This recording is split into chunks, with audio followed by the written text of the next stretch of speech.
all roads lead to this.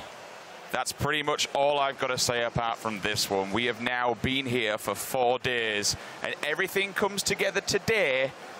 This is going to be where the squads really show what's going on. Now, $180,000 is on the line here. First place is going to walk away with 80K of that.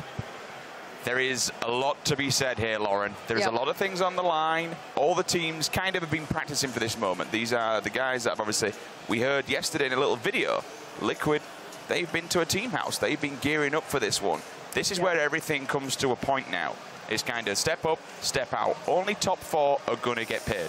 Yeah, this is a huge moment. Everyone, at least in my eyes, especially the competitive teams, have been eyeing up the squads. I think, you know, we're going to see the highest caliber that we're going to see throughout this tournament. They've been preparing, they've been playing the online leagues. This is going to be a very, very, very competitive element to this entire week of PUBG. So I'm super excited for this, but we're not going to get there just yet. There's a couple of bits beforehand that I've already heard are quite cool. Yeah, we do have a couple of little interviews here and there. We've got a lot coming. This game's obviously been, it's advancing its development phase. There's a lot of differences going on. There's a lot of changes coming. And even today, I think it broke a new concurrent play record. 805K, I think. Did it beat Dota? I don't think it did. I think Dota's still about just 20 holding or 30. On. Yeah, it's still holding on for dear life. It's not bad for a game in its early stages, It's not right? at all. But yeah, the community's been pretty insane so far for this game. It's been kicking off. I think we've seen the highs and lows throughout this tournament, but I think yesterday for me, Andy's moment was just, that to me just says, you know, we're so close to having something brilliant here. It was like the 7 kills he went through. There was like 4 to 5 at the end that were just sublime. I think there's a couple of clips of it out there already on the internet, so make sure you watch the ending of that one. But yeah, there's so many great moments we've seen so far. I think first person to me was a big highlight. Seeing that in action was really, really impressive. Then down the line, I think squads will be the next piece that works really, really well for me. So yeah, I'm excited for these kind of elements to come through. Well, speaking of development and progress, before we talk about exactly what's gone on in the past and what's obviously going to be happening today, it's my pleasure to throw it down to the stage. We have Cameron with the gunplay and animation lead and the gunplay programmer to talk a little bit more about the future of Battlegrounds. Thank you very much, guys. Yes, I am joined by Merritt Krasowski, the gameplay programmer, and Pavel Smolewski, the animation and gunplay lead, to talk a little bit about the current developments of Battlegrounds, specifically the vaulting mechanic. Why did you decide to implement vaulting in the first place? Well, initially we didn't plan for vaulting. It was always nice to have feature, but after playing the game on alpha and beta and seeing how players play the game, we saw that this jumping alone is not enough. Players were getting stuck. The movement mechanic was very clunky. Didn't look realistic. So we decided that we actually need to implement a system for the player to cover the obstacles much easier. So yeah, it was based on pretty late in development. All right, and what was initially shown at E3 to begin with? So at the time of E3, the vaulting system was still in a design phase where we were making necessary assumptions, sorting out the prerequisites, and generally drawing out the outline of how the system or the feature will look like. And for E3, we decided to show just the animations and how we imagine the future to work in game. Okay, and what has been developed since that video has been released? So on E3 we saw the animations, but we had to put those animations in game, translate the animations into player movements. We had to develop a geometry scanning technique which would pick the correct animation, which would, like we can see here, scan the object in front of the player and perform the correct translation of the character itself. So this is still under development. It's a pretty big task, but hopefully it's going to come as soon as possible into the game. All right, what's left to be developed for this mechanic before it can get implemented, as you said? So there are many cases in the vaulting system that need to be handled because the obstacles vary a lot as we use the dynamic geometry scanning. So, for instance, there can be very narrow windows that you want to vault, or there can be very wide objects that you want to slide across. And for that reason, we need to come up with a lot of variants of animations. On top of that, we have different heights that you can scale. So that these can be very low objects, but they can be also very high, like way past the height of the character. And for each of these cases, you need a different animation. We are working on TPP and FPP modes at the same time. So again, the amount of animations actually gets duplicated. All right, what are some challenges that you face developing this vaulting mechanic? So the biggest challenge was that the vaulting system itself was the idea for it was very late in development, and we had to develop the geometry scanning technique. So the world was already built, and we had to make vaulting work with our world instead of adjust the world for the vaulting. So this was the issue. It took like a month to prototype alone. It's still under development, but we're seeing very good progress. And there's a lot of work regarding to testing. We don't want to ship it kind of not finished product. We want to make sure it works, just because it's going to change how the game is played very drastically. Yeah, what are some expectations for as far as how it will change the game, the current meta, the current gameplay that we've seen? Well, I'm pretty sure the change will be massive. It will fundamentally change the way you move around the map. It should facilitate the movement in a very cluttered areas, such as container areas or military base, where you have many objects scattered around, but they all are in the like vaultable or climbable height. So on top of that, you have the CQB fights inside the buildings. And right now, you usually have just 1 or 2 ways of entering the building through the doors. But with vaulting implemented, you will be, of course, be able to enter the house in many different ways and surprise your enemy, basically modifying every player's tactics to not only account for the doors as main entry points, but also every other vaultable position. Okay, and what sort of possibilities has working on this vaulting mechanic opened up for you guys for future development of the game? So initially we designed this to be only a vaulting and climbing system, but we had in mind that this system should be extended in the future, maybe covering different types of obstacles. So we have a possibility of extending to add ledge grabbing or sliding or anything that we want. We didn't make any plans for this. We're just saying it is possible, and our new map we'll take this into account, because the old map we had to make vaulting work with it, but the new map we already decided that we're putting it in, so we actually can make the map much more fun to play. All right, well, thank you both very much. They're still going to continue developing on this mechanic before it goes live in a short time. No time frame for that yet. But once it does go live, the developers will be monitoring community feedback. So if you have any feedback that you're going to want to give once the mechanic goes live, feel free to post on the official Battlegrounds forums, and they'll be sure to see it. Thank you very much, guys. But I'm going to toss it back to Sims and Pansy so we can get to our first game here of Squads Saturday. Thank you very much indeed, Karen. I tell you what, it's a very deep game as it is, and you can do an awful lot, but that animation and being able to vault, and not only vault, but kind of climb, it's going to add such a new meta to the whole diverse and complex gameplay that's already there. Yeah, for me, I love movement within games. I think it's actually one of the brilliant kind of skill ceilings you can have.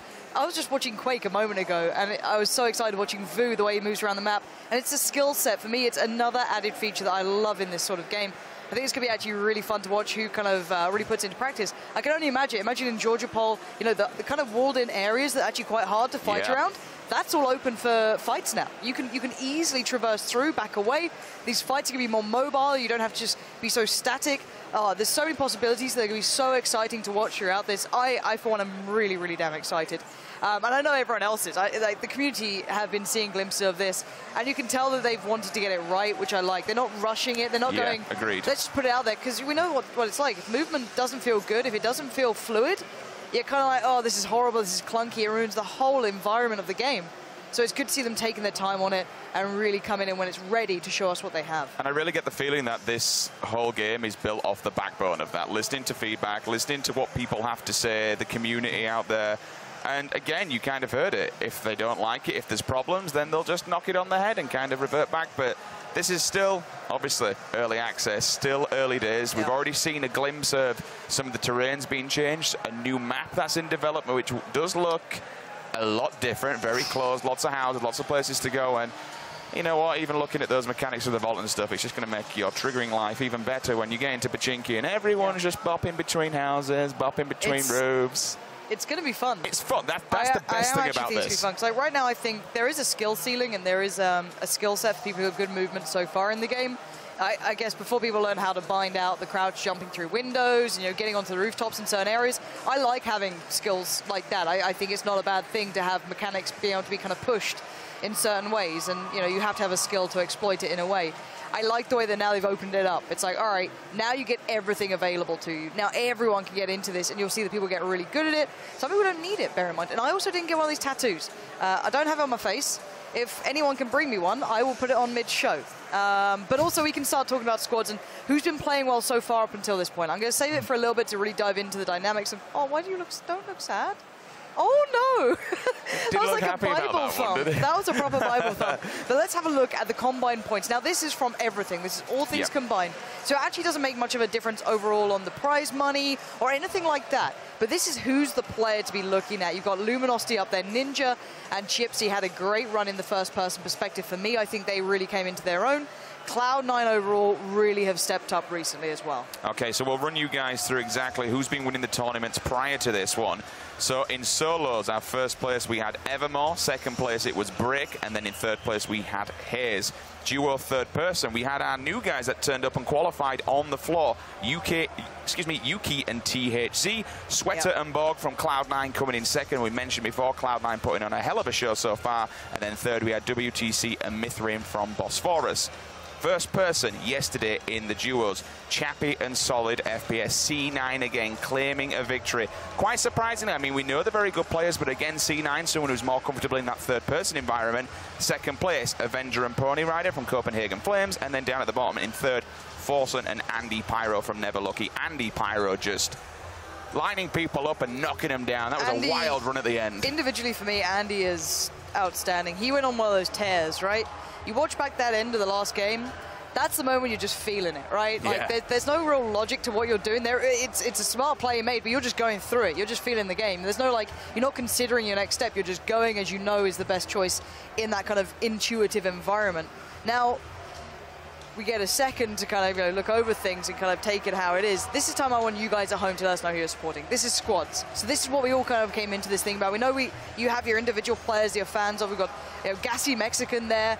Big fan base for him as well. The fans have been coming through for him.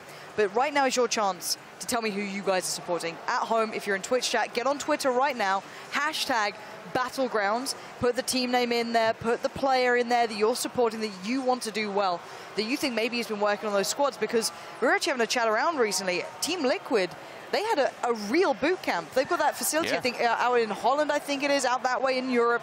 They use it as a hub, basically, for the teams to go to. Not just the Battlegrounds team, but anyone from the organization can use to train up, get themselves ready for an event.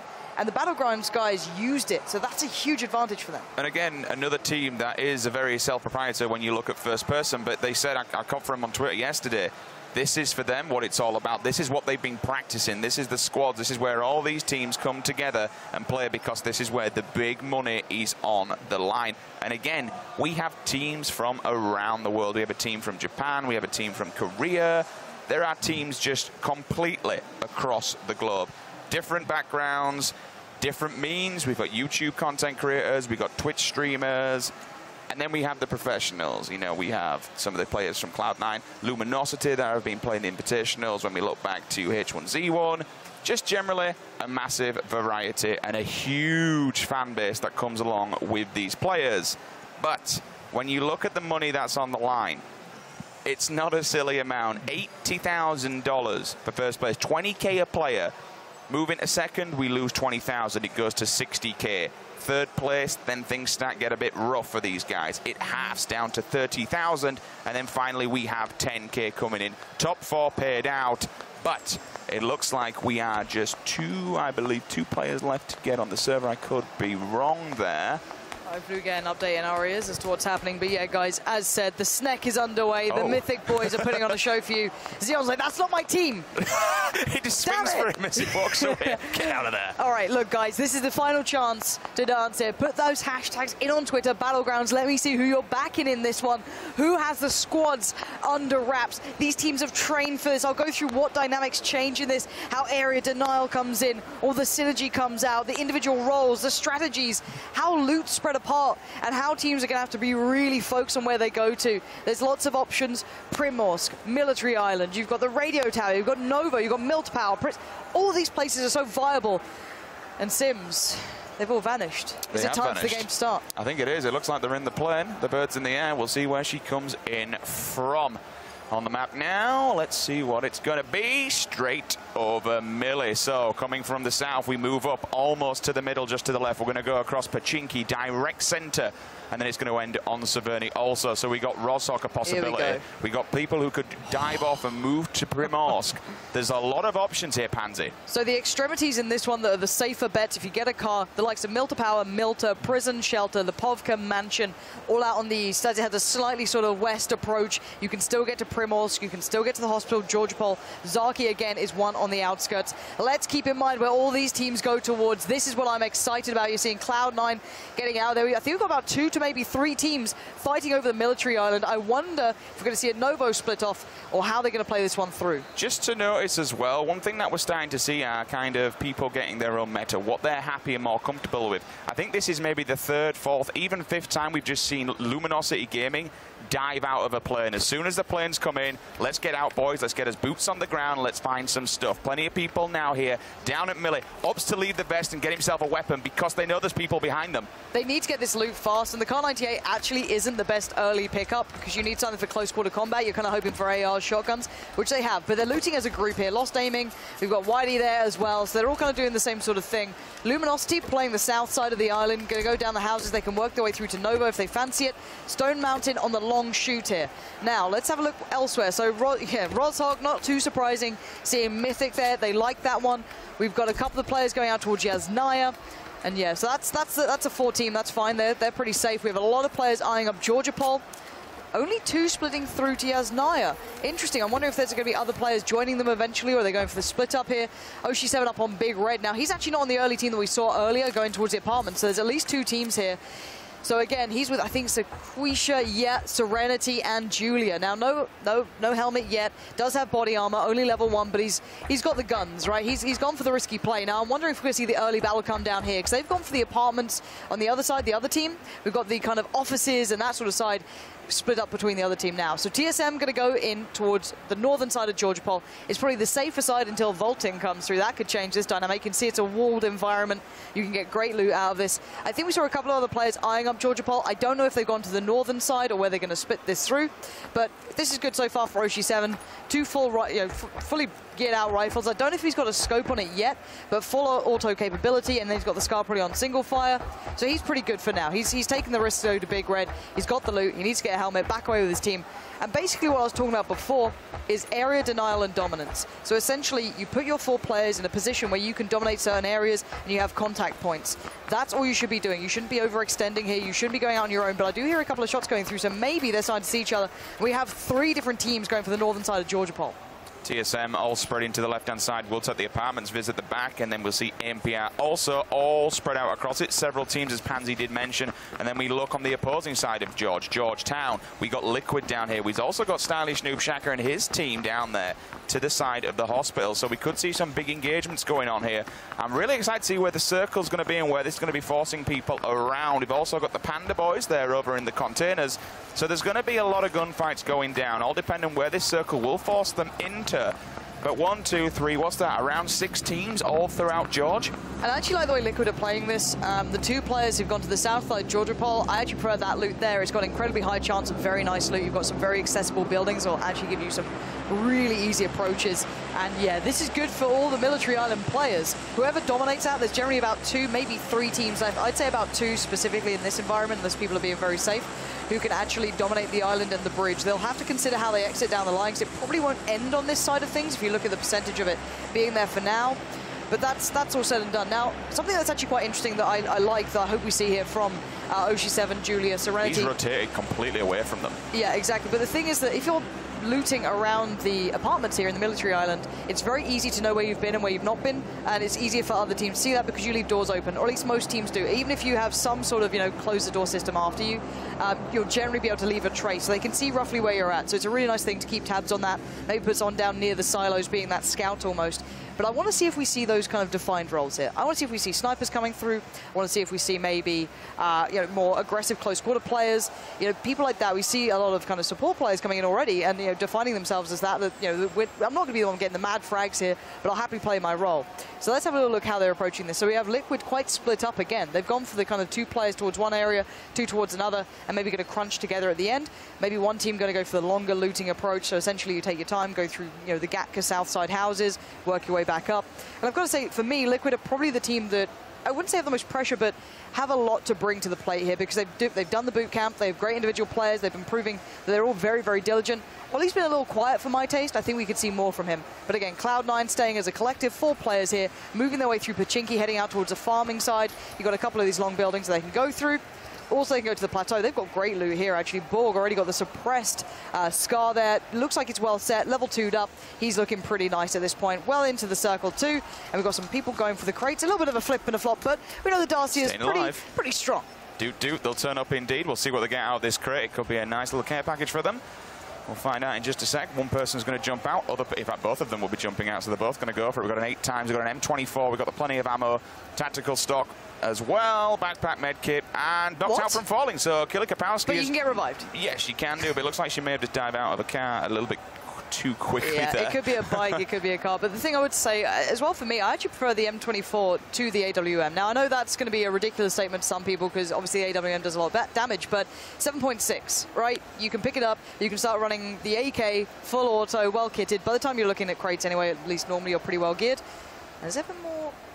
And these boys spotted someone out early. I think Dingus Khan's definitely cop for him. And these 2 onto this, okay, this is a big battle. You can see Chappie now getting up close and personal. He's trying to move up towards the fern trees, and he's got great cover as well. His teammates have got his back. Already going to take down Dingus Khan, but the revives are coming in, the meds are coming out, and now they need to move up as a collective, punish them while they've got that teammate knocked out, and there's still players split up here. That was fantastic work from Chappie, because it was actually Dingus Khan who did have the drop on him, so he's definitely heard it. Turned on a pinhead, managed to take him down, answers back. Now Dingus Khan still, he's crouching forward. He at least is behind that tree, so he can try and stay alive for a little bit longer. But what do you do here? Do you take the fight, or do you wait this one out? They have to. There's not...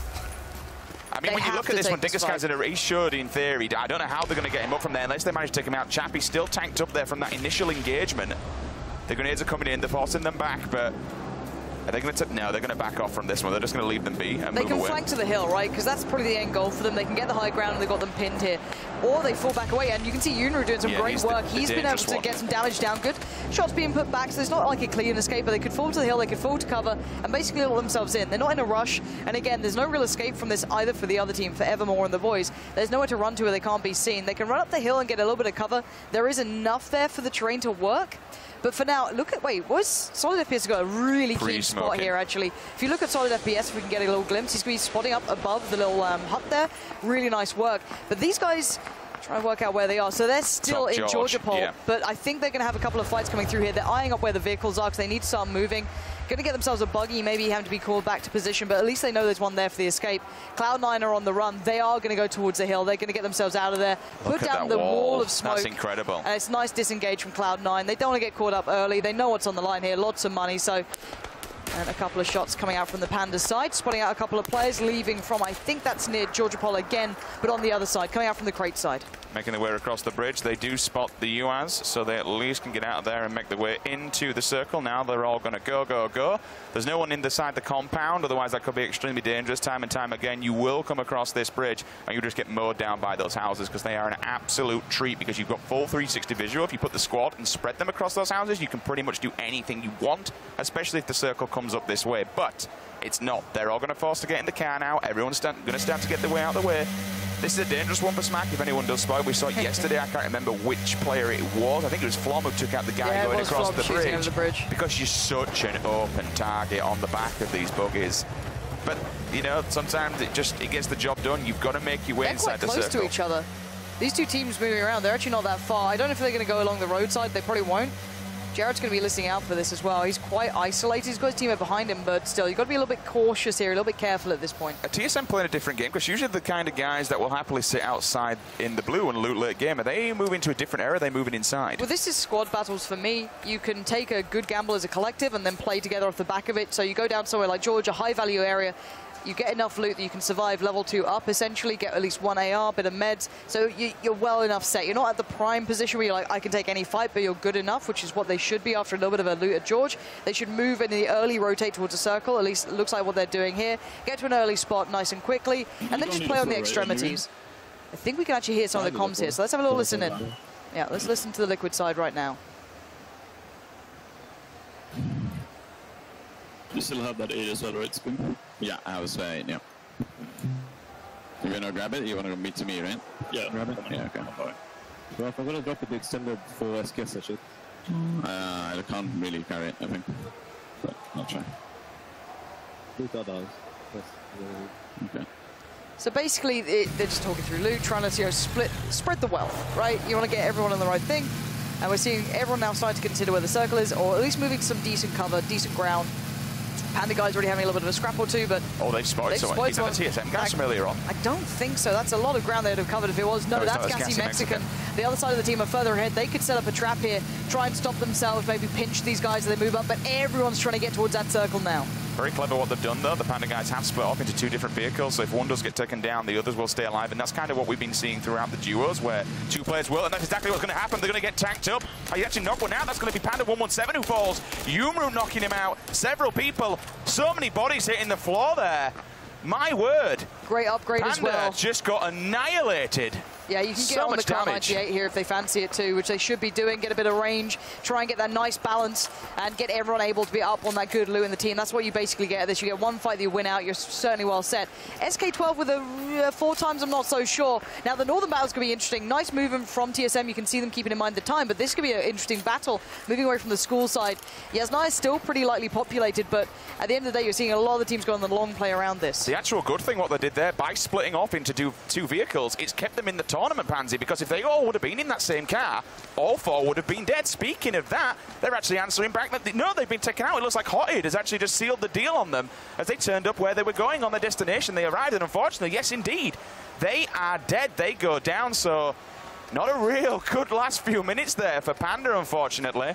Meanwhile, C9 all grouping up together.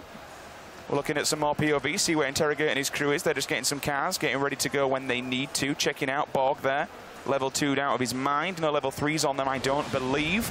We kind of saw from one of the players it was Liquid as they were moving. They did have a Car 98 with an ACOG on, so at least they have a sniper rifle.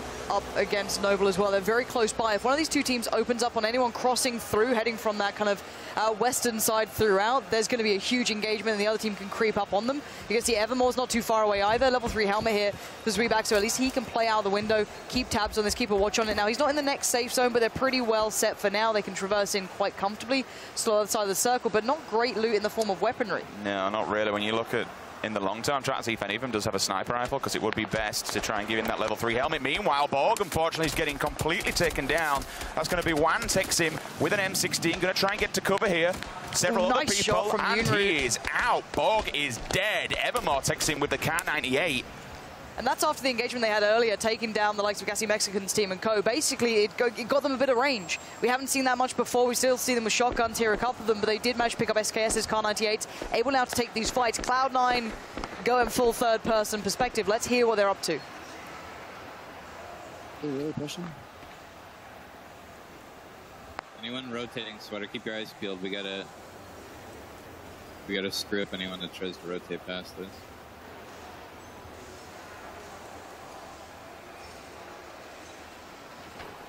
So, solid FPS there, caught out on his own. Basically, it seemed like part of the Cloud9 guys are in a good position to catch rotates. That was the main point. They're still here. They can be the kind of gatekeepers of the next position.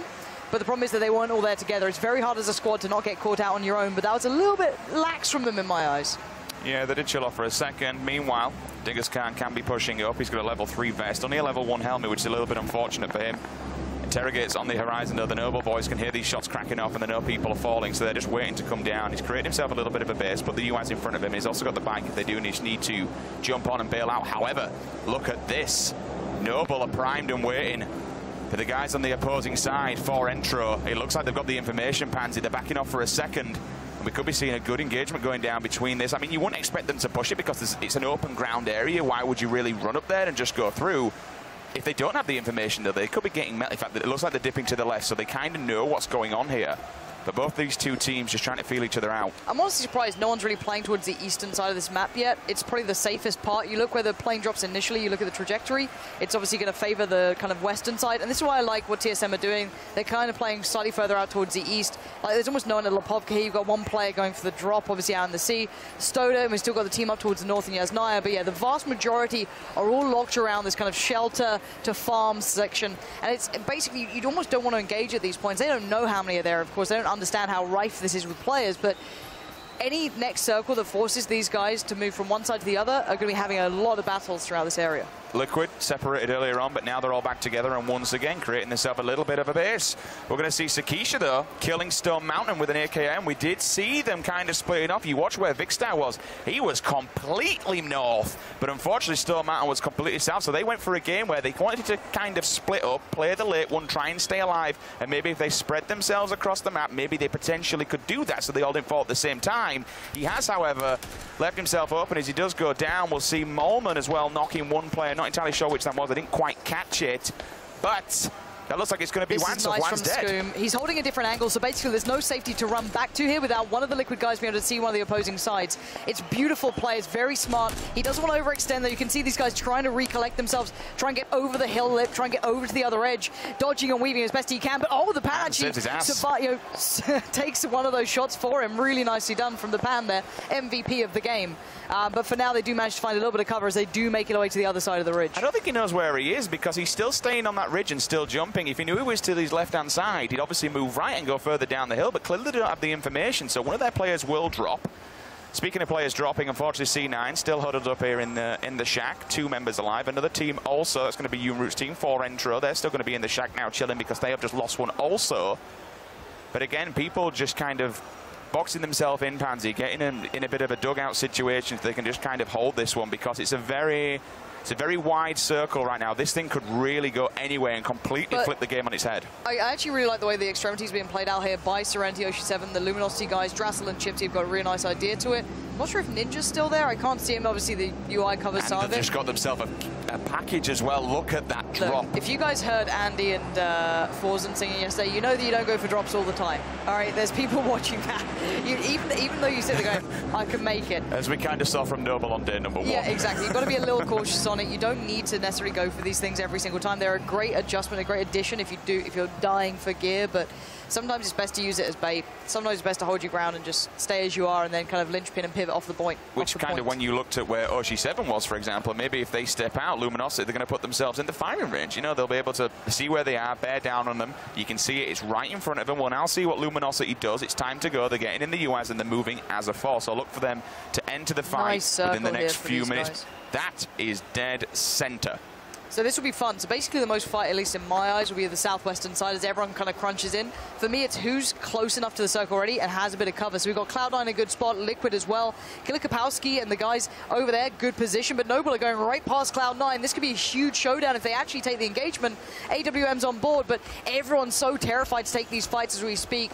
Hodded still in this one, Forzen, of course, Andy with them as well. You're still in good position, but here come the shots, here comes the fire. Cloud9 huddling in together. You can see all the cars going past. They should start taking these engagements at some point, but then again, they are in the safe zone, so it's Liquid unleashing as we speak. Noble are in trouble. A couple of shots come through, a couple of knockouts come in. They're going to be having to operate with less than the ideal. There's the explosion as well. Ollie managed to take down Adaculus there, And now it looks like Noble are really struggling. Good work coming in, and now Forsen joins in, also giving away. They know there's another team here now. The more you see chiming in with these kills, the more you see Forsen doing that, you can work out where the other team are and how it's going to work out for you in the late game. Rather unfortunate there. Noble drove up and just got completely annihilated and eliminated from the server. You saw 2 vehicles blowing up, 2 members going down, several of them getting knocked out. Liquid just washing players the way as they drive on by, and all of a sudden it's TSM's time. They are now turning up to the fight, but where they're going to go downstairs. This is a dangerous one, because if anyone's down here waiting for them, gassy Mexicans here. Dear, they can get funneled. This could be huge, and you're going to hear these footsteps. You can see them third-personing, and it's a smart plan, but there's still so many angles. It's so dangerous to do this late game. I actually really don't like them going for this. Curvy Llama, you can see she's well aware of this being a possibility. They're watching these tunnels and like, okay, I don't think this is the best option. We will abort mission. They're going to jump in the UAZs and dive away. So that'll at least... I think there's 2 vehicles between... Oh, is he being knocked out somewhere? Surely he's in the cars with them. Well, we found Viz at least. He's just got absolutely hammered. So that's a bit of a revenge frag as well. They weren't able to kill the entirety of the Noble side. So there's the avenging moment. Boom's still considering what to do. He's over by the underground tunnels. This is Interrogate right here, and there's so many people around this area. Ollie as well managed to knock out Andy. That's a huge head to claim here. All he needs to do is stay alive, though. Liquid Ollie will knock out Andy, as you did mention, K98 there, so we'll see another engagement going on. But the Noble guys, they've only got 1 player remaining, so they need to stay alive to grab those points, to get up into the top of that leaderboard if they want to stand any chance of being inside the money. All he now needs to do is get down and pray. Be a very sneaky beaver, approach these fights, don't tech them, just let people engage themselves, and then eventually turn up late game. And even with Andy being knocked out there, the point is that if you hold buildings and you hold this, you're very likely to get revives in. So essentially that's the main game plan. You split 2-2, so you can't get overwhelmed in one, you don't get naded out or pinned out, but you always have a revive function there. Now, there's so many people alive because people are terrified. There's a lot of money on the line, of course, so people are not going to be rushing this. And we do see 2 teams very close by. The spray comes in. Smack, you're hoping it was break with the spray with the Scar with that, but he does get a good connection, but also gives away his position. And there's so many players nearby. Very hard to play with those deflays and all that cover nearby, but you can see the push coming in down below. Anyone who tries to walk down there is getting absolutely hammered. It's a bit of a tunnel of doom as we speak. One-shot girl trying to tank some players up on the hill there. She will have the K98 and a decent scope at least. Still going for these. One will lean the shot. You can see the bullets pinging off the floor, so those guys up there, they're in a really, really bad spot because there's nowhere else to go. Spygia takes out Evermore. Yunru also will fall, but that's going to be Shaka's POV we're on at the moment. Boom! See you later, my friend. He is eliminated. Down he goes with the grenade. In the meantime, we hop on board with the Mythic guys. There's just fights kicking off all over the place, and this is because of this circle. It's just forcing everybody in from the circle. There's no real advantage to where people are. So Andy hotted. All of these guys should be winning these fights. They have the full cover. Everyone else is moving towards them. You can see the panic, the fear. Everyone's prone down, trying to find a bit of cover, a bit of something to work with. There's almost nothing here. They're trying to get the revives in, but they need someone to make a distraction play, keep them busy so they can't push, so they can't nade. And that's what Yamaton is doing right now. Nading up and over, going to keep them busy as much as he can. Smoke nades, doesn't matter. Give them a couple of seconds. But no, the fire comes in from the back lines. They are struggling severely here. There's no respite. There's no one stopping. Evermore is destroying the opponents as we speak. This guy gets the revives in. They're back up now, and these guys are in a decent spot, but the circle is far away. This will push out this side of the circle. We're down to 58 here. These battles are not over. 3 of them fall in consecutive reason. And now the circle's moved once again. Only 3 teams are there, but plenty of people are turning up to fight, and there is red dots all over the place. Andy Pyro, SKS in hand, just checking outside. Let's see what he does. He's going to get pre-stimmed up and pre-healed. Unfortunately, no helmet on Hotted. Yeah, I was just about to say, someone's dinked him at least. So he's clearly seen someone died there. Managed to at least get a level 1. It's better than nothing. It's not the best of things. Finds himself, whether or not this is his... In fact, no, because obviously he's killed someone there. So he's turned up to this compound late game. There's a car parked. His teammates in there as well. And they've got a bit of a decent position for now, but I tell you what, they have such a long way to go. Yeah, a teammate might just screw him over to just take out the tires right about now, just to be a nuisance. Or they can go for the shots. They might as well. Oh, they're taking too long on this. That's a disaster for Forsen and the boys. Big spray down comes in as Dingus can't define the shot towards Andy, and they were just segregated. They weren't getting a lovely connection from Evermore. And at the moment, there's a huge battle here. They need these cars, but they also want to take down the opponents. How do you play this one out? They do get the final kill. They give down Andy. The big heavy hitter is now out from this team. Previous winner yesterday, he is gone. Rather unfortunate for him. Some great shots cracking off here from Evermore with the K98. 3 of them, though, now. They are just pinned in. Evermore and the boys for intro. They know that they need to move. That's exactly what they're going to do, but they're going to run perpendicular just to see if anyone else wants to take another pop. If not, probably dive inside that car and just get a wriggle on. Zweebak, level 3 helmet, but not the best of guns. SK-12 in his back pocket and an Uzi. Not really much you can do with that one long term, but level 3 vest, level 3 bag, level 2 helmet here for Adren, and he definitely knows someone's here. In fact, you can just see them now on the horizon. 1, 2, 3 players. He's also got a Kar 98. I'm not sure what scope he's got on it, but he could take this. Once the teammates get with him into position, you can see they're just below. They can engage once they sit still. Takes his time on the shot, needs the headshot as well. He gets it. Sign seal delivered. Adren once more as well. Eyeing up the rest. He can't get the give, of course. He can do another tag. He needs his teammates there, and they do it. That's good work from them. And this is what I like to see. Good coordination, good timing on the engagements, still being aware of their backs as well. This is what I expect from these guys. Hayes as well, finding Moondie. There's a lot of action going down. WTCN still in this too as well. So much action across the map here. Mythic just laying down the law. Several players falling. We'll see a Groza in play as well. That's going to be Anger taking one out. Interrogate also claims one himself. One shot girl just creeping around. Still inside the circle. Some great shots here from AMPR, making sure they're trying not to get away with that car. Flom takes out one as well. Tobias will go down with the AKM, and he's just tagging him up, tanking him away. Hayes knocks out one. Chappie knocks out one. Cloud9 are in trouble. Oh, Cloud9. They got one player. No, I think they're going to be gone, I believe. I could be wrong, but I think that's the end of Cloud9's life in this competition right now for Game 1. Look how many people are alive, and look at this circle. Can we just show the map for one quick second? I know you want to see the action, but you need to see what we're going into. Look at this. It's ridiculous. There's so many fights all over the place. Let's dive in on one of the battles going down right now. The eastern side is being pinched in. Oshi and the team are in real trouble here. You can see Sequisha's been knocked out. Or been killed, should I say. They're having to move into preset teams. Julia dying out of the play zone. That's pretty Oshi7 just about making it to the tree. He's going to try and do the Rambo effort here, all on his lonesome, but there's so many eyes looking towards him. So many nades. And yeah, Scoom's going to find Oshi7. It's looking like that one is all done and dusted. Good position here coming out from those guys, WCTN and the Bosphorus boys. It just shows and goes to show how wild this is, because every time you see one team shooting at another, it's another team that comes in and cleans up the kills. Every single time you'll just see a little bit of an engagement, someone else jumps in the fight. We see Interrogate finally killing one player that's going to be dying outside the circle. Umroot and Evermore just laying ever so steady, but they do have the bike if they need to get away. Vixter also finally falls. That's going to be Interrogate's kill. Only one team is now in the circle safely, and that's TSM. Everyone else will have to go there eventually. Adren, Lex, and Flom still need to traverse their way in there, but they've spread out a player just behind the tree, and they need to get past it. But shots coming in from left, right, and center make them wonder who else is watching this. Where else can I go? Nade to hand, and they're waiting to drop this one. Ninja takes out one with an AWM. That's going to be... Will that grenade hit? Oh, they're just going just so short. Tags him, though. That's a nice answer back. With the level 3 vest, that's going to be the AWM or something pretty heavy coming through. If that's going to be landing like that, I'm not sure who's landing those shots. It's pretty darn far away, whoever that may be. It'll be Ninja, because Ninja does have the AWM in hand. It might be, because his helmet was already damaged, so if he took a shot to the head, that would have broken and probably knocked him. So I can only think it was that at that sort of damage range. However, that aside, let's jump in on who we have left here. One shot girl tries to get into cover, tries to find a bit of respite. Close the door. Doesn't shut the door behind. Maybe born in a barn, who knows, but holding on to this position for dear life. Please shut the door on me. Leave me alone. Ninja knocks out WTCN with the AWM, so he's gone down there. Cross comes in, unfortunately takes out one for them. 2 kills now coming in for Adren. You got to run. They've got to move because it's going to start to do that ticking damage, but he is double stimmed up at least. And look at the Dacia, dead people. It just pulls up. That might have just been the savior of the game, annihilating that team so they can just drag his dead body out and take away with the car. Yeah, it is, but you're going to make a hell of a lot of noise. You know, it's a big welcome to the party here. Mythra's now going to make a run for it, but he's in the open, in trouble. He's going to try and dodge and weave and try and do what he can, but it looks like Lex and the guys are taking a bit of a second to heal up and then get into the battle. Hope that everyone else does the damage for them. This is a huge fight. Stats been found. Oh, the car just about misses Mumino. He stays alive, but now the crunch happens. Everyone's getting together. Luminosity find a bit of cover in towards that huge hangar. Lucy Mays just roll up towards it. That's going to be another battle going down. Nice bit of cover here towards this side of things in the south. But yeah, everyone's getting knocked out by the play zone. This is going to start hurting.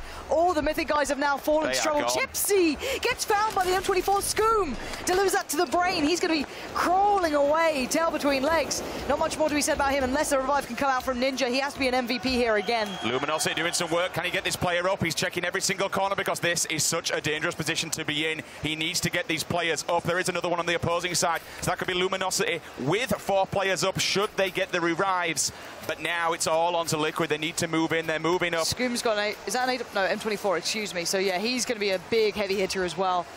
Play he's certainly looking at. Ollie grabs himself one as well. 17 remaining on the map. We'll just see Ollie trying to get this guy round the corner of the tree. He knows he's there. He's going to get some sprays off. M4 in hand, silencer to hand as well. Nice ACOG scope, level 3 helmet, level 2 vest.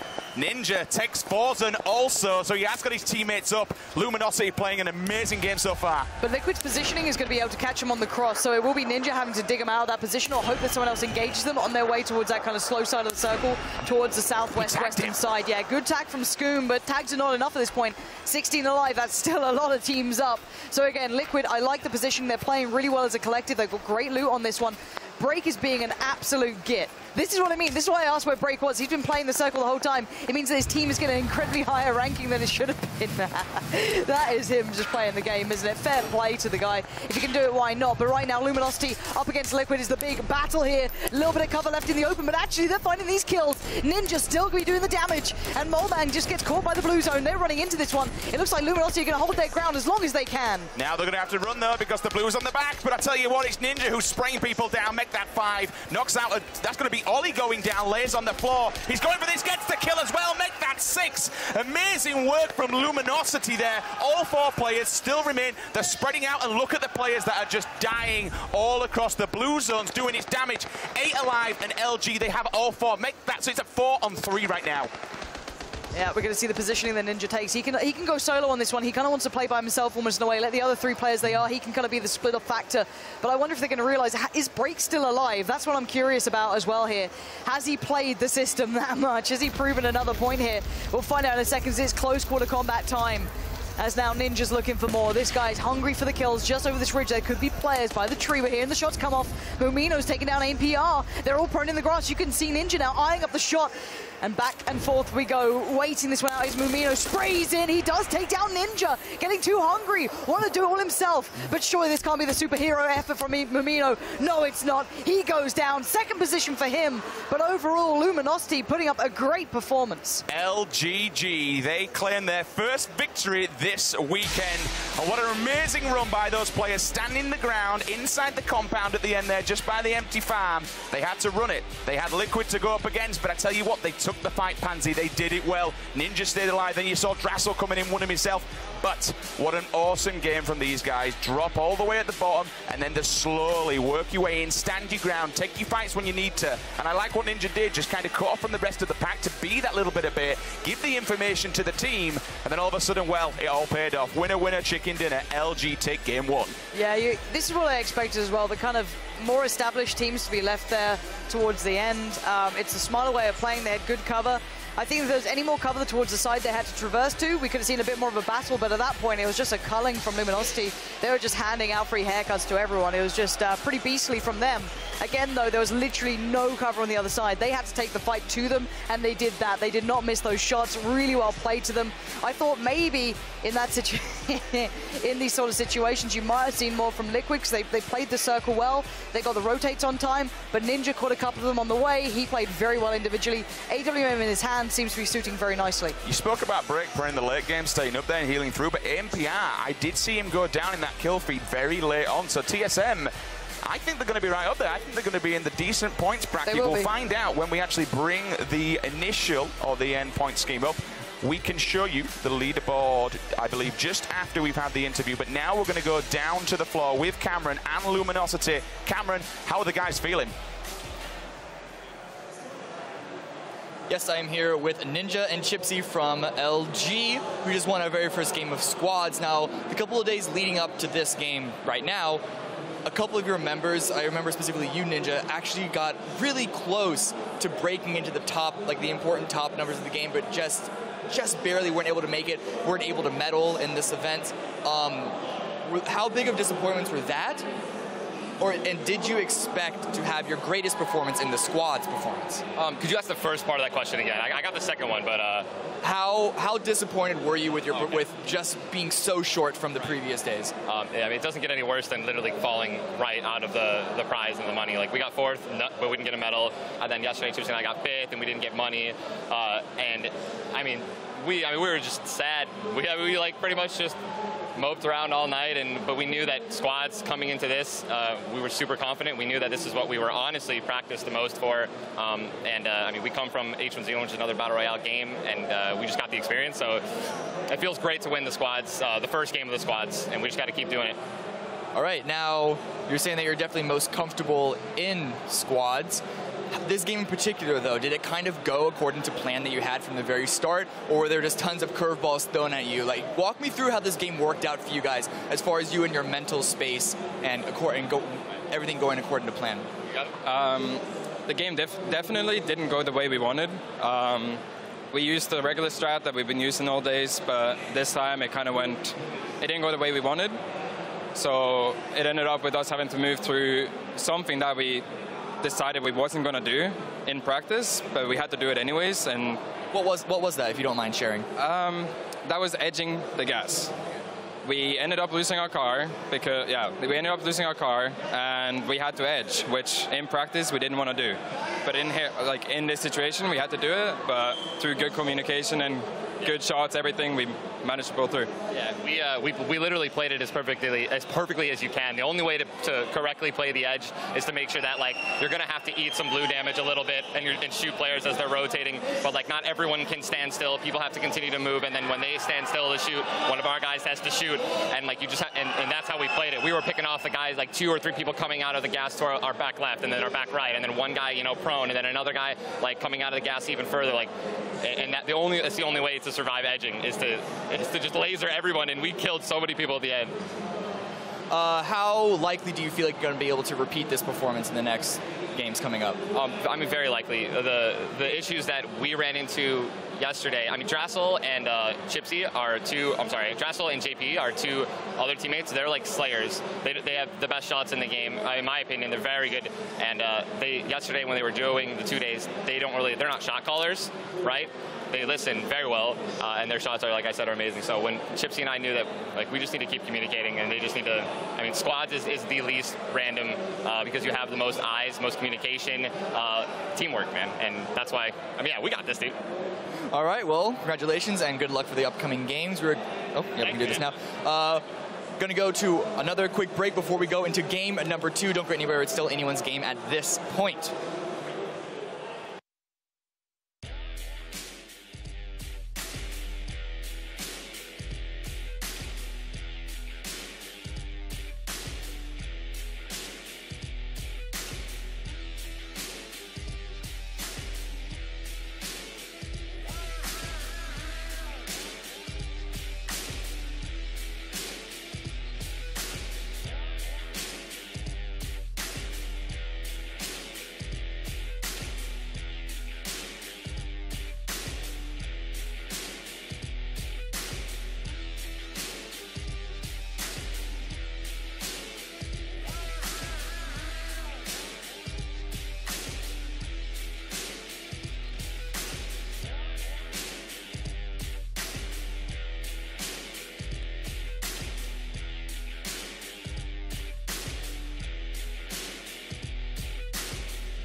Ladies and gentlemen, welcome back to the floors of Cologne. We are here, we are live, we are kicking, and we are at the Battlegrounds Invitational 2017, and we've just seen Luminosity take first blood. Game 1 is over and done. We are moving into match number 2. Just to remind ourselves, this is, of course, the squad third person in action today, and there is a total grand prize pool of $180,000 on the line. Everything to play for today, Pansy. All roads kind of meet here. Yeah, this is the important one in my eyes. I think we're seeing, you know, the real team's going to come through. We've seen the Luminosity has a really good approach to it, good positioning throughout. I think we're seeing the teams who are a little too hesitant. I still want to like go back to kind of the teams are still alive so late into the game. Like people are still so scared to commit. We saw very few people actually coming in from the east. So generally, if you want longevity that we've seen so far, you take the kind of longer gamble, right? You try and get yourself a car, and you head out to the furthest way away, loot your way back in. But let's have a look at how this stands so far. So Luminosity are in first, so they're going to lock that one down for now.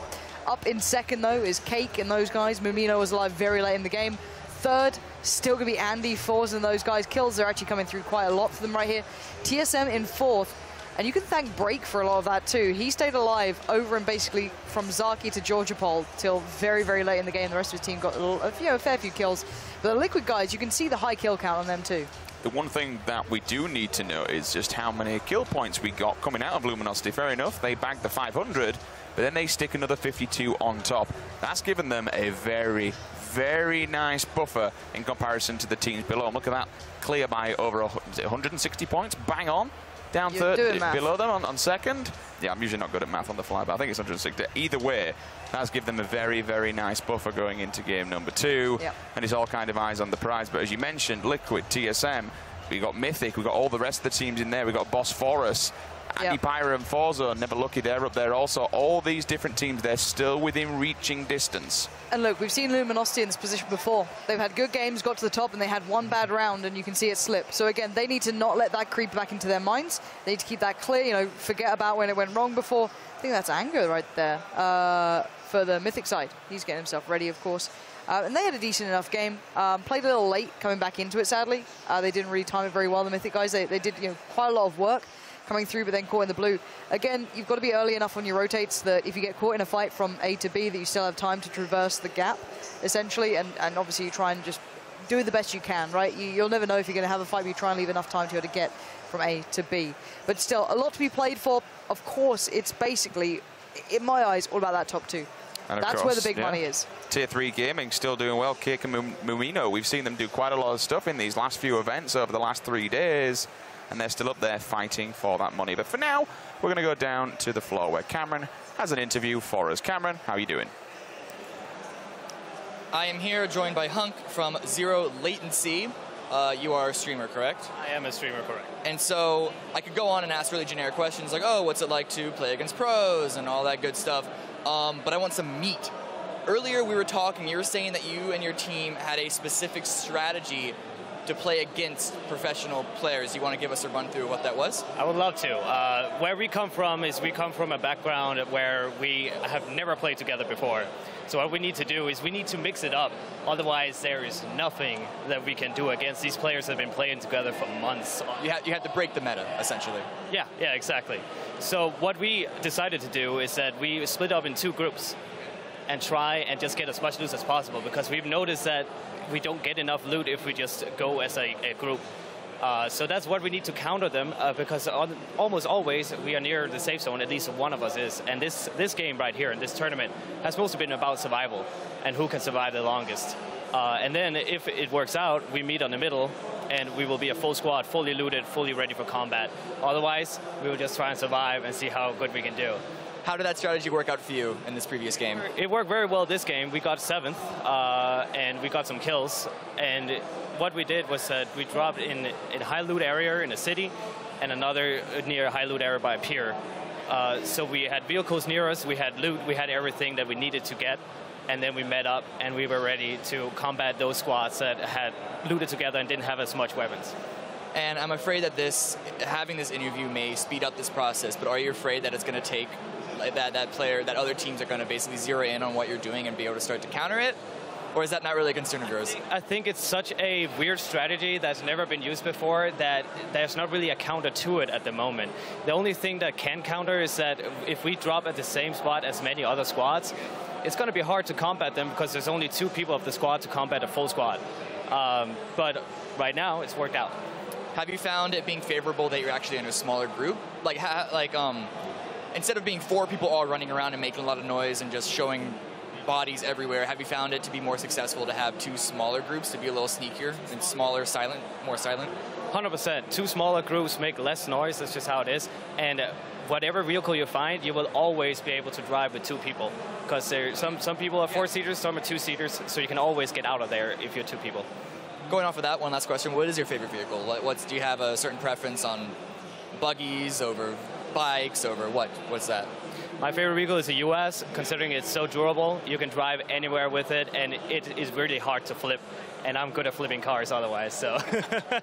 Well, it's definitely good to have. Thank you for talking to me. Good luck on the next couple of matches. We're going to throw it back to Sims and Pansy while we get into game number 2. Take it away, boys. Thank you very much, Cameron. So, and this kind of goes to the whole product of what we've been saying about this event, Pansy. There is just a total variety of people, a variety of personalities, and a variety of skill levels. And when you kind of throw that in, and especially in this game where anything can happen, anything really does happen. We've seen a couple of pro players just getting smashed by people we won't expect it, but then it just, in the later game, when you look at that scoreboard, it really throws a spanner in the works.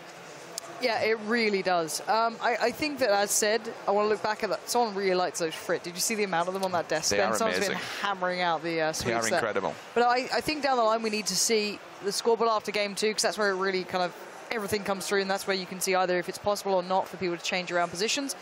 I'm kind of hoping, again, people use the map as best they can. I want to go back to the point that was brought up a little bit in the fact of having kind of 2 squads as well, but I want people to use the entirety of the map. So the circle kind of went slight towards the east, around the kind of like Yasnaya to Milta, sort of, including farm and shelter. Most people, because they all went out towards Georgiopol, Pachinki, Rozhok, they all ended up on the western side. And very few of them actually took the time to go out to the eastern side and work their way back in. We saw almost no fights from the edge of the mansion, towards the prison. There's a lot of ground there that they could have worked through from. So again, just kind of going opposite to where the plane initially lands, especially in squads, works out a little better. You can generally keep tabs on where people are. I'd like to see a little bit more of that, using the map to its fullest extent and kind of always reminding yourself where it started off. There is limited cover over there, bearing in mind. That's probably a big factor why a lot of them didn't go for it, but we saw such a big crunch towards the plateau leading in towards the underground bunkers that I want to just see people kind of using the map as best they can. Don't be so static, don't be so terrified to get into these fights, because again, there's so many people alive so late into this game that we just get these kind of huge massacres that go down. Luminosity kind of broke the generic meta, I want to say. I mean, they've got their own game plan, which is get out the plane, go to the edge of the map, and work your way in. Rather than what we've been hearing by a lot of players, okay, look for the circle, get center, get yourself dug into a building, and just let that circle come to you. Let the people approach you. Rather than doing that, they approached from the blue, they approached the edge, stayed on the outer ring, and worked their way in and just melted people on their approach. That's all good and well to say, but then again, they were pretty central to the circle when it actually came in. Agreed. And it's like, if you apply that theory when you don't have someone like Ninja going off, then it probably doesn't actually work. If you have Ninja getting a load of kills, it's like, yes, I can say anything and it sounds accurate. I don't think you can get away with it every single time. They had really good cover. They had the only piece of cover really left in the final circle, and they played it very well. Again, when you've got an individual player having a lot of impact, and it's Ninja out of them, that's even better. That really comes through them in the big picture. So we'll see if it works again in this time. I like the theory they have that when they get out early and they just take whatever they get given and then work from it. It seems it's very centric to crates as well. Seemed like a big fan of that. They had a lot of risk and a lot of gambles, but they got themselves back up. Having that cover, of course, allows you to actually get revives in.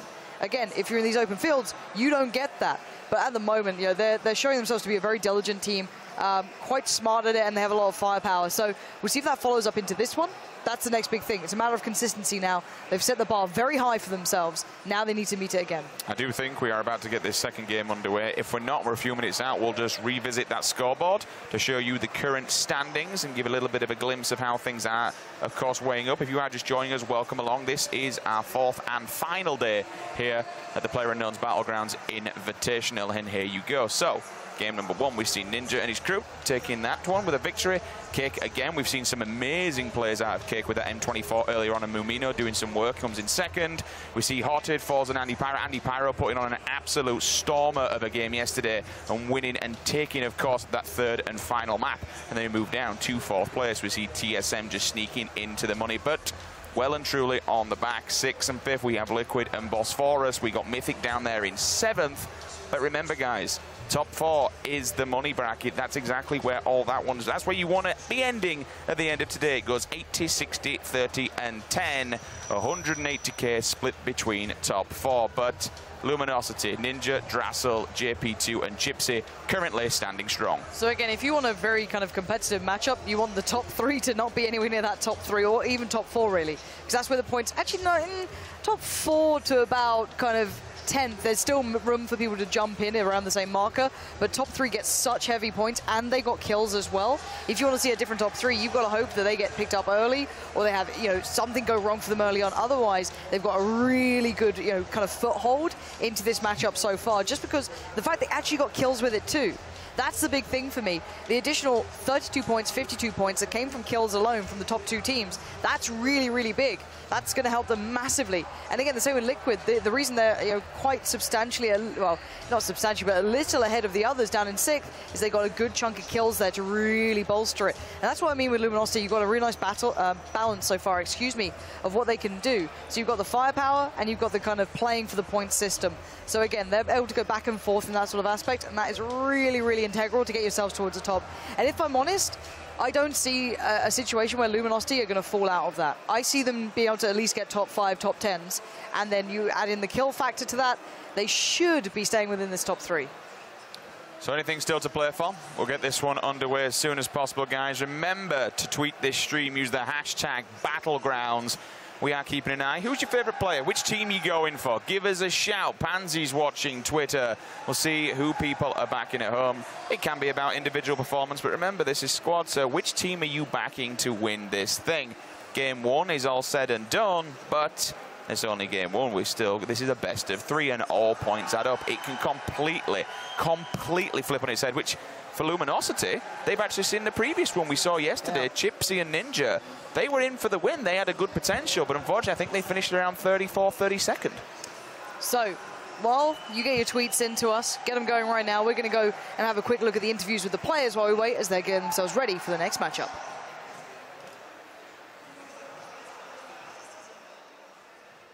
I played a lot of third person when it first came out, but so far, first person has been my favorite mode. I have a lot of experience in first person shooters.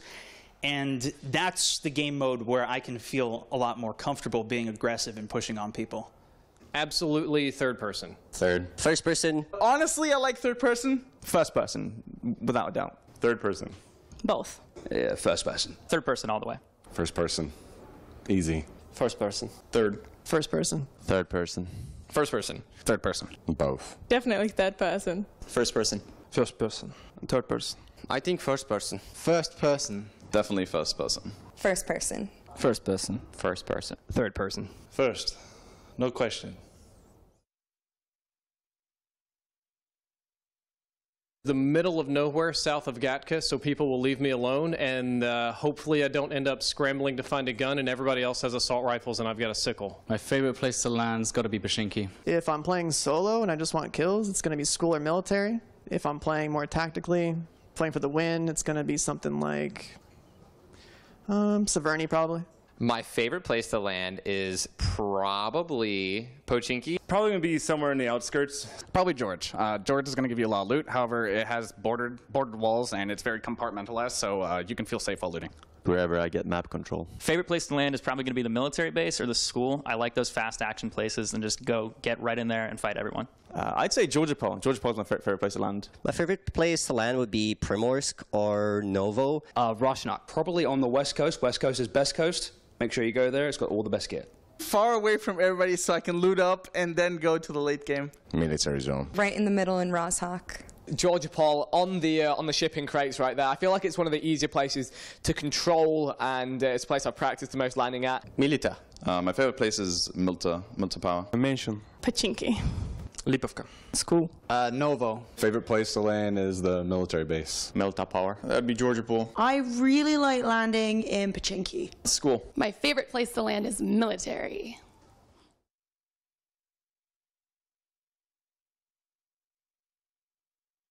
JP, 100%. He just doesn't drive for us. Probably Chipsy, because he drives a lot and he's probably worse than Ninja. Solid FPS, yeah. Sweater. Either myself or Chappie. I think Stat is definitely the guy that does the most flipping.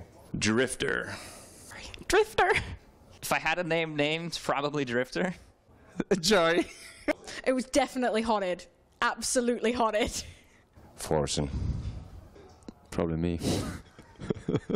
So if one of our teammates flipped the car and got us all killed, there's no question who it was. It was Muselk. Muselk. Mitrain. Mitrain. It's me. Probably Moleman. He's the worst driver I've ever seen.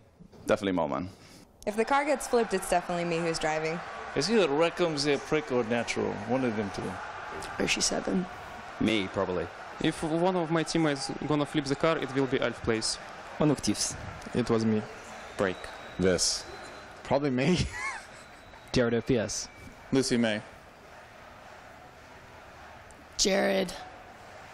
I mean, to be honest with you, we have to agree it will have been Jared FPS because he's not only flipped one on stream, but he's been run over as the poor bugger. Yeah, he's had a really rough time. It's been awful. It's been like GTA in the worst way for him. You know what I mean? Like I did it's feel not sorry been for good. him when we were watching. It just felt so bad to flip it and then even be the first death by just getting run over by a US. I mean, it's the worst place to. It's just the worst way to go. Yeah. Someone's beaming down. You're like, oh god, I accept the imminent death. All right, looking at what you guys said at home as well, Vicstar's supporters have come out in mass. It's like every time you ask for this, it's like, Vicstar, it's just instant. It's a little loud, guys. TSM still getting some support.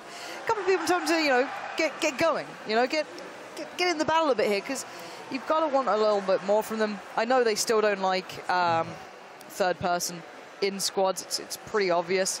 But, you know, they should be doing a little bit better, at least in my eyes. I want to see them really in the fight here, but that's just because it's exciting games, isn't it, really? I just want to see a lot of kills going in. So maybe I just need to become a fan of Ninja now, because this guy's actually able to deliver at the moment. So it does seem as though we're getting towards the game time to get underway. You can see the chairs being scooted in, everyone kind of like shuffling towards it. And again, Cloud9 there, getting caught in the rotate, being a little split up. Hopefully they can get themselves back into this. I want to see more decisive maneuvers again. That's something I'm looking at. I want to see people taking control of the situation, because in squads, actually something that was brought up when I was watching TSM practice leading up to this tournament is the fact that they don't have a designated in-game leader. And that's the same for a lot of other teams here. They don't have that kind of predefined IGL who will kind of tell them where to drop, tell them where to go, and just kind of take control of the situation. That's not necessarily, you don't necessarily need it all the time, but having a voice like that will always help in these environments to get the team to kind of, you know, follow a path and play to an objective. Which is what you want. You want some sort of vocal direction. You don't just want to be wandering off. I mean, you get those games where one of your teammates just goes on a bit of a YOLO. I was like, okay, or he just goes AFK for a second, or he just can't really decide where he wants to be, and then all of a sudden you're like, oh god, we are now down a man because you have just wandered off on your own. And of course it will be 76 players. My math is absolute terrible. Last time, I get myself worried about absolutely nothing. That's why you just don't do it on air. Yeah, there is that. Well, why would you do it? See what happened yesterday? I'm panicking. I'm on panic station. Don't do me like that. PUBG raffle going down, guys. ESL.gg/PUBG raffle. The snack is alive. Snacky snack. Do not step Who's at the front on here? snack. Well, at least it's, I was about to say human centipede, but that'd make it a lot different, wouldn't it? Not so cute as Snacky Snack. It'd be weird. You can look at it, it's just a snake, all right? It's fine. It's just a snake. All right. All is well. And it's a... Are you trying to quell yourself? Yes. All is well, don't listen to Lauren. All She's is being good. weird again. Just move on. She needs her coffee. I do need something. You had a latte delivered. Why can't I be this popular and famous? Sorry, what did you call it? A latte. What is it?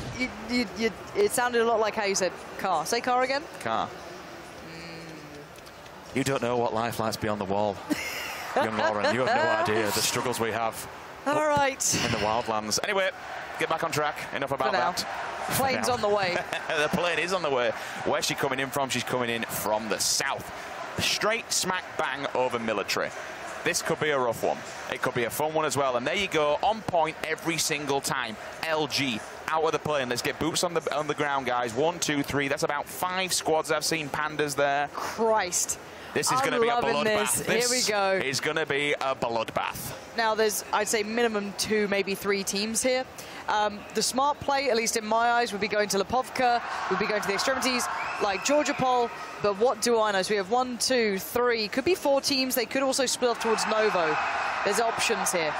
I think that's 3 together. The colours, I'm thinking 5. There's 2 orange teams. There's that's going to be 5 then. Let's have a little look. Let's focus in on the military base. Everyone else is going to split, basically. That, you know, we're going to go for the longer plays. The players who drop down the main island are going to go for the more extremity plays, which are nice. Let's keep eyes on exactly what's happening on that island. Numinosity already boots on the ground. They're down very quickly. There's a lot of looting to be done here as well. There's a lot of the guard towers you can dip into that will give you that military loot. But we're going to see the split here. So we've got a couple of teams still. Wait, is Moondai with the other team? Or is it... No, I think he's okay. He's okay. Yeah, he's with his team. So we've got one at towers, one over the apartments. One industrial. We've got one on the building kind of side. Offices, yeah. Offices, and then you got the back garage access as well. We got OG7 and Serenity. They're over on the factory. Where's Sequisha? Oh, he's at ATC. He's going to ATV and then back to the bunkers. But LG are on the back foot as well, so they'll be coming in. But I mean, with LG, it all kind of goes where the circle goes. You don't really want to be approaching military because you know you've got teams in there. They'll have seen them come down, and as you can see already, we're seeing level 2s, we're seeing level 3s. Hell, this is all what Millie is. I actually like this area for looting, going through the garages. One, because people kind of still ignore it to a degree, and you can actually pick up guns very quickly. You can dip out the back. It's actually a very easy route because you get, what, level 3 vests, you get level 2 vests. You get enough to survive and generally take a fight. It's very rare that you can get that. Now we've got the Novo team on the side here as well. They're not actually in Novo yet. They're the aerial tower. Someone's giving out more than a USB here in the background. Hopefully you guys at home can't hear it as much as we do, because that is damn loud. Yeah, 2 USBs for 1. Sweet Jesus. Anyway, I want to gouge my ears out. High radio tower, low radio tower. No one over at Novo. We got some guys over at Milta. And then all the way in Lipovka, we got a team there. We got Hayes out on his own. And No Man's Land, which is a little bit weird, but Ollie's there with a vehicle as well. Panda Boys, they may have got some information that someone else is here. They're still looting. You've got Obang out by those 3 garages, kind of what you were saying earlier on, Lauren. There's always some really good gear there. UMP, SCAR, something or other. Always getting scopes. He's already got himself a level 2, level 3 back, level 1 helmet. We got a shotgun, an AKM. We'll go and try and have a look through some of these POVs. Oh. It's going to be TSM. Okay, fair enough. I was like, why do I just hear a buggy in them? But there it is. It's TSM going on the... Splitting up. It's more so you can get another car that can have 4 players in it. AMPR is like, please break. Why are you leaving me like this? Break, come back for me. Why do you do this? It's so cruel. Look at her. What? You know, what is happening? I don't understand why they switch. That's players. a new strat on me, but we'll see what happens. No, So it might be why. So Break last time played the blue, essentially. He basically just went on a full med mission, went out to Zaki, he plays way back in through the north side of George, but he's not alone doing this time. There's a lot of other players there. He could play wherever he wants to. Let's keep our eyes as well. Keep looking back towards that military aim. Your driving is spot on. That little just thud as he just... That rocks there. Don't careful, run your mate. teammate over, please. Yeah, nice little action slide in. It's all good. Yeah, it's fine. Can he do it again? No, he's gone for the safety this time. So he's going to pick his teammates up, and they're going to go and try and pre-loot again, because it doesn't look they are very well geared whatsoever. You can see, as we look through the Observer, where exactly teams are laying all across. They're pretty well spread out, and now we'll see the Panda Boys. They're moving in on to Lost Aiming and the rest of his team. Ninja completely miles away from his teammates. Chips is down there as well. Yeah, we got Drassel. They've got a vehicle, I believe. I just said that, so that at least they can come back together. But again, look at the circle plans. They're really in no rush. You know, they can approach military at a later game. They can also get boats. On there the is that, yeah. Novo side of things, they can happily get around towards a Milta base. But yeah, the Panda guys should eventually get into a fight with one of these. I'm surprised they haven't spotted each other out just yet, but everyone's staying very, very grouped here. No one wants to take risks. He was standing still for a second. I was wondering if he actually has the information. He's got himself what looks like an ACOG on that M16. It's on single fire as well, so he could try and tap some of these players. You can see him. He keeps looking. Now Moo's just helping him out as well, so they do have the information. But look, 1, 2, 3, 4. All of them are now on the move here. Sakisha and his team are just getting the hell out of military. It's time to go. The big question is, will these guys They should be spotted. They have to. Tavello has to see this. He's behind the apartment. And he opens his inventory up at a really awkward time. There might have been a chance he saw him get towards the fence. It's whether or not he's going to go for this angle. I'm pretty sure this clue's coming out, yeah. Now he's copped for him, definitely. Does he chase those? Spots them out now. Does he have a suppressor? No, he's just going to unleash fury with that 4 times. No connections found yet. Nowhere to back to. Back to the wall here. Needs to find a bit of cover so they can't just return fire. But he's going to commit very much out on his own here. They are running from this, though. They're not going to stick around for the fight. No armor on lost aiming there. So, again, probably the right choice. He's looking just to make sure they have cleared off. But you know what? Moondye and Mayhop, they're staying for a second. They're going to try and ping some shots themselves. But I tell you what, the Panda Boys, they're going into a pre-looted building, so there isn't going to be a great deal for them to pick up as they work their way through apartments. Sakisha and the rest of the crew, they've got the hell out of there. The Crick could potentially be landing on the bridge. I don't actually know. It may have just hit the water. They would be lucky if it did. And now Panda, they're deciding, well, we're going to trade up some gear. We're going to throw things around. We're going to share some stims, share some meds. And why the hell not? They've got plenty of time. The circle's on Military Island down on Sosnovka. And meanwhile, we'll just see the guys, Moondye and his boys, just wandering away. Yeah, I'm kind of surprised we didn't actually see an early fight between any of them. They caught a glimpse of each other, but somehow 3 to 4 squads landing a military just kind of went, we'll stick to our own areas, you stay to yours, and we'll have a nice time. But again, still no armor on these guys. I am kind of glad they didn't, though, because look at what he's got. SKS, 8 times scopes. Yeah. Now, yeah, I agree with you, Lauren. There is no vest on there, but he does have the level 2 helmet, so if he's got the lean factor and he knows how to abuse it, he might be able to peak a little bit. But we do actually have a listening with these guys. Let's have a listen to what they got to say. Hab ich schon. Ich hab noch einen Energy Drink zum Abgeben. Denk dran, wenn Weste, ich nimm noch eine. Ich brauche auch noch eine Weste. Ich habe noch einen Holo gefunden, falls jemand noch einen Holo braucht.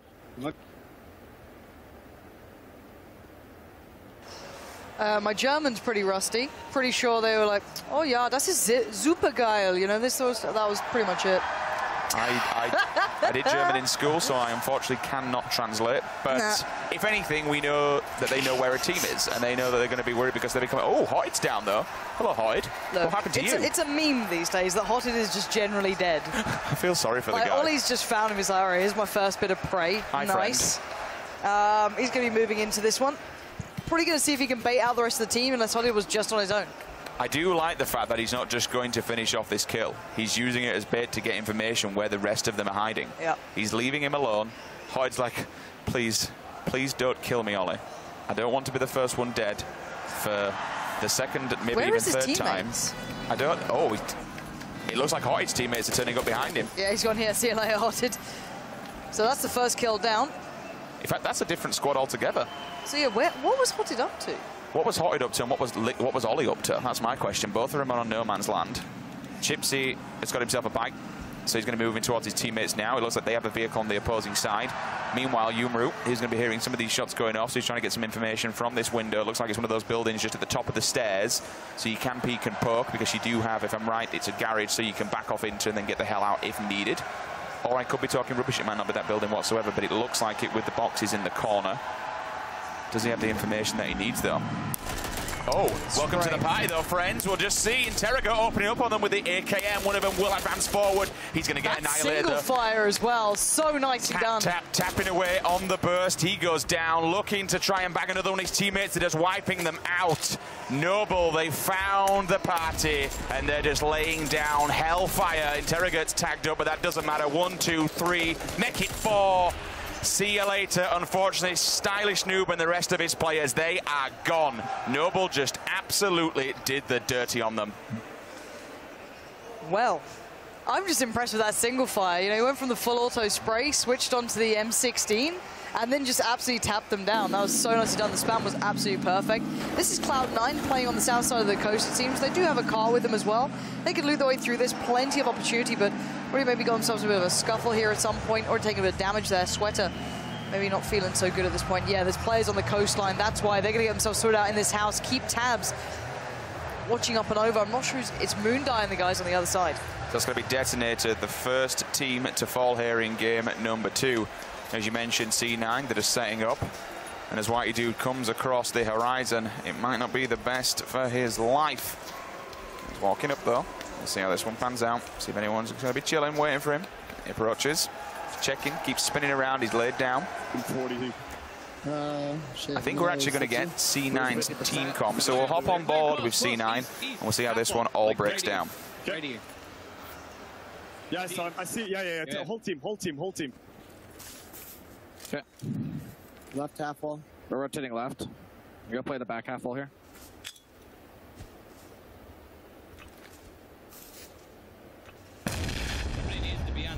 fall north. Don't let them rotate around on us. Solid. If that happens, me and you are dead. He's inside building. Might be on your half ult. I can't really help you too much. Yeah, I know.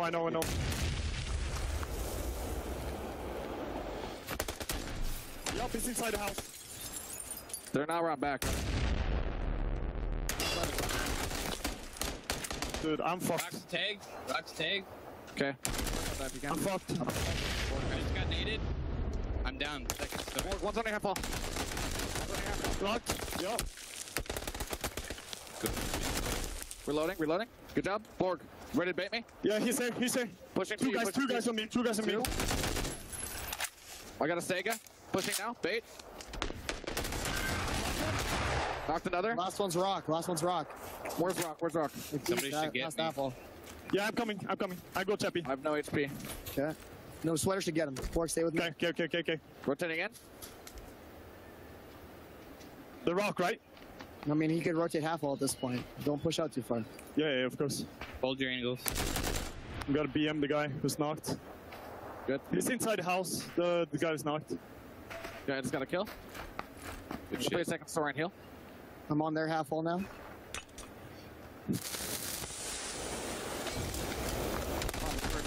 I got a kill. Good shit, boys. I think.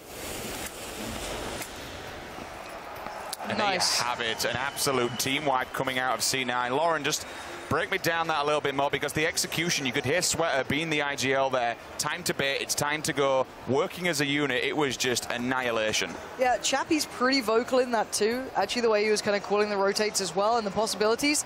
I like the way that they did it of basically having line of sight on certain areas and then kind of knowing where they knocked out one, allowing players to always have each other's covered and their push being held. Because one of the players, I can't remember who it was pushed up so close to that broken wall in front of him. Might have been Solid FPS or Borg. I think it was Solid FPS. And essentially he had 2 to 3 players right in front of him. But you had Sweater on the back lines, everyone else on the back lines, able to watch that push up. And they just categorically worked it out. It was a very smart way of playing here. I like it how Borg stand his ground, though. You would look at him, and sometimes a player, if you saw 2 people running in front of you, you'd be like, oh crap, I'm gonna get a bit scared and a bit windy. Sometimes you poke out a bit too early. Sometimes you try and run away, which can kind of screw you in the long run. But the man held his ground. He knew he had Sweater beside him. You heard him say, look, I've got a shotgun. It's time to move. But enough about that one. That fight's been and done. We're moving on here. We're looking at WTC. He sees the Dacia just driving on by. His teammates going to take some pop shots, which will force them away. They know this compound is now taken. But he's pre-scoping. Here's the US. Hello, boys. Suppressed as well, full auto. Yeah, going to switch onto the single fire, take his time on these shots. Good approach. Gets a tag, I'm pretty sure there, but the car does make it away. He pulls up. They can try and make it on foot here, get some cover, try and find their way through the trees. And on the other side, it's Alf and the boys just locking this one down. Going to be able to spot a couple of players out. But now, actually, the problem is for the other team, they're caught in a bit of a pinch. 2 of the players managed to make it to the other side, and 2 are up on this hill. So actually, this could be a problem. Unless they fight their way out and beat one of the 2 sides here, they could be really pinched in between. Meanwhile, we'll see Cross falling. That's going to be Daz from Noble. Takes him out with a Scar-L. Cross, unfortunately, is eliminated from the server. We're going to see another one as well. He's blown up the vehicle. That 3 now. The Noble boys, they're on point this time round. Racking up some very, very early kills. Stack goes down. One shot girl goes down also. And yet again, Noble with the high ground. They are just laying down fire. Every time a team just comes below them, they are kicking ass. Well, they like this ridge play. They played this last round as well. Now, last time the circle was pretty harsh because it kind of forced everyone through their sort of their vision, which you almost want in a way. You want those fights, but also you don't want to be having like 3 to 4 squads fighting you out. So you can see here, WTCN is in a bit of a predicament. His teammates are being picked off. This is what I mean by the split. The other team were able to get into 2 different spots, and now they can close in and really cause a couple of problems for these guys. But we know that these guys are skilled. That's the thing. They've got great individual skill, good aim. We just need to see them fight one of these 2 sides. Zion is still down from the headshot coming in. You can hear as well above, the plane will be dropping. Be interesting to see if Zweeback just down in the corner does notice that there is a crate in the water. He's clearly got a boat and he's driving on through, whether it's actually still in the water or whether it's actually on top of the bridge. Crate comes down, it's going to land in the hand of Liquid. Should they, in fact, Liquid, they have 2 crates side by side. I mean, still, we are early days. There's not a big amount of people up that neck of woods. It's an option to go and grab them, but look at that. Here's an ollie. They've got 1 to the left and 1 to the right. That could be a golden opportunity to take and really put a stamp on themselves in the middle of the circle. Now, where is Luminosity right now? Are they still in this? Because I don't see them anywhere. Gypsy's just So coming in. Gypsy's They're moving going in. They're going towards TSM. Yeah. This could be a problem. This is going to be a big fight. If they want to take these buildings, you know that TSM will give them a good battle on this. There's a lot of players reset up here. Force and the guys aren't far off. TSM, are they in buildings though? It looks like they are still on the bottom floor, quite possibly. Not sure if they're playing the broken wall, which is just as powerful they are. Not going to take the engagement with a couple of shots here and there. But Luminosity are moving into an area that will be rife with players. I'm curious as to where they go to find a bit of cover, because clearly they want to get themselves situated now within this circle. They've already marked up a house, or maybe just an area they want to play off of, and that's completely fine. But they've got a lot of eyes on them. Yeah, going to get out of the vehicle here. So they've got TSM there, you've got Forzen, you've got Andy not far off. And their building's not brilliant, but they can just lock this down. I wonder how good their loot is. I see a suppressor, I think, on an M16 there on JP. They've got good enough loot, but last time we saw them with AWMs, we saw them, geared up to the 9s. And we're still seeing that late circle play. Break's going to not leave this area. Liquid's doing the long play as well. This is fine until maybe the next circle, and it does really chunk you down if you don't have good meds. But at the end of the day, TSM needs to start being aware of this. You can see everyone kind of putting themselves in the buildings here along the main roads. I like how Liquid have split off, though. We've got 2 here in center circle. We've got 2, 1 over at Hospital, then 1 on South Georgia Pole. Excuse me. It was right, South Georgia Pole. We've got 2 players there, so they have indeed split up. WTCN, though, they're going to try and tag up this UAZ as it wanders by, and they just stick it between 2. I mean, that could be good driving, it could be bad driving, whether or not they put it there for cover, or they did accidentally just hit it. But now they're going to bail, but they've copped it. They know what's going on. That's going to be NPR trying to run for his life. Still trying to get the information, peeking around, sees him, use the 3-peek, will hide behind the trees. Will he take any more? No, he's going to have a look, but he's getting shot from 2 different angles. You can see the blood just spraying. So he's kind of between a rock and a hard place here, because he's got both players watching this, the both same team, on 2 different angles, so he needs to be extremely careful. Yeah, but these guys are good at this area. NBR is dodging and weaving as best he can. He does make it away for now. But we know that these guys like to play this area. They normally start off towards the apartments and then kind of filter around and take fights. They're quite aggressive. NPR just about makes away with his life. How are you alive? Clearly got caught by one of the 2. We didn't see the shots actually land too clearly through the foliage, but it does seem as though he will be able to get away for now. Maybe heal up, find a new avenue of approach, because he is really in a predicament here. The Southside battle's probably not going to come off just yet. It's mostly the kind of 4 to 5 teams that are all around this one central area.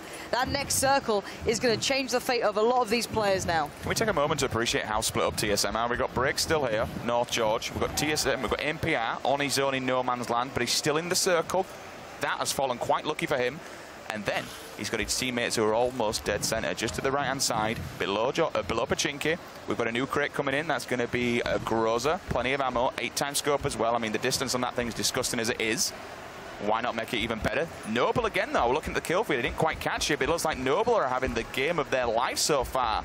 Plenty of kills, plenty of points going on their way. Every team they eliminate it, they'll jump another place in that leaderboard. They're still in the circle. They're again going to be the gatekeepers this time. Liquid out towards the northeast. You've got Xeon on the guys towards the north. Unroot's working his way in, so this is going to be big for them. If they can divide their attention in the right places at the right time, they're going to come up with so many kills, and they don't need to back anywhere. If anything, once that blue moves in, they'll have safety towards that kind of northeast side, so they can then start sweeping through and worry about the rest while maintaining high ground. So far, this is very, very good positioning for them.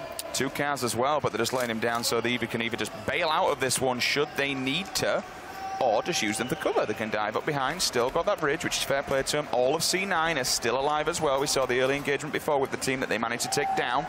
But if C9 is still another challenger. I don't believe it. They're still locking down this building. Another challenger does indeed approach. Here comes the initial tag. You hear the pan come in, but he will go down. Shot. The pan will only save you once, my friend. You don't get a second time. 2 players will fall. Make that 3. He's going to be a death as well, so they lose 1. Solid F takes a bullet just in return. But I tell you what, they've caused all sorts of problems for this roster over here. 1 falls down. 2 of them are also down, I believe. In fact, no, one of them just died. This is problematic. Chappie's chomping at the bit. He wants to just go and get those kills done. You can tell it.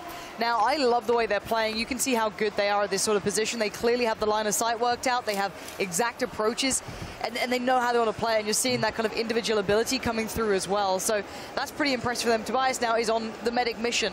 Lay down the wall of smoke. Pray he can get there, but this is the killing squad now. Cloud9 turning it into the killing fields. There's no escape for these guys, really. They've got to run away and hope that no one else is there. Maybe find a new way into the circle. circle because that approach is locked off. And I'm pretty sure this squad can hear all these shots going on. That's not too far away. Again, just holding on for dear life, try and find a bit of cover, but it looks like Nick has maybe spotted one of these guys out. Yeah, he has full vision as well. This is suppressed. That's nice control. Oshi7 completely unawares, doesn't know where those shots are coming from. And now I wonder if Nick can back away again. It's just smart enough. He's only got one teammate left here. Again, peeks back in, spots out another. Good vision, not overexposing himself either.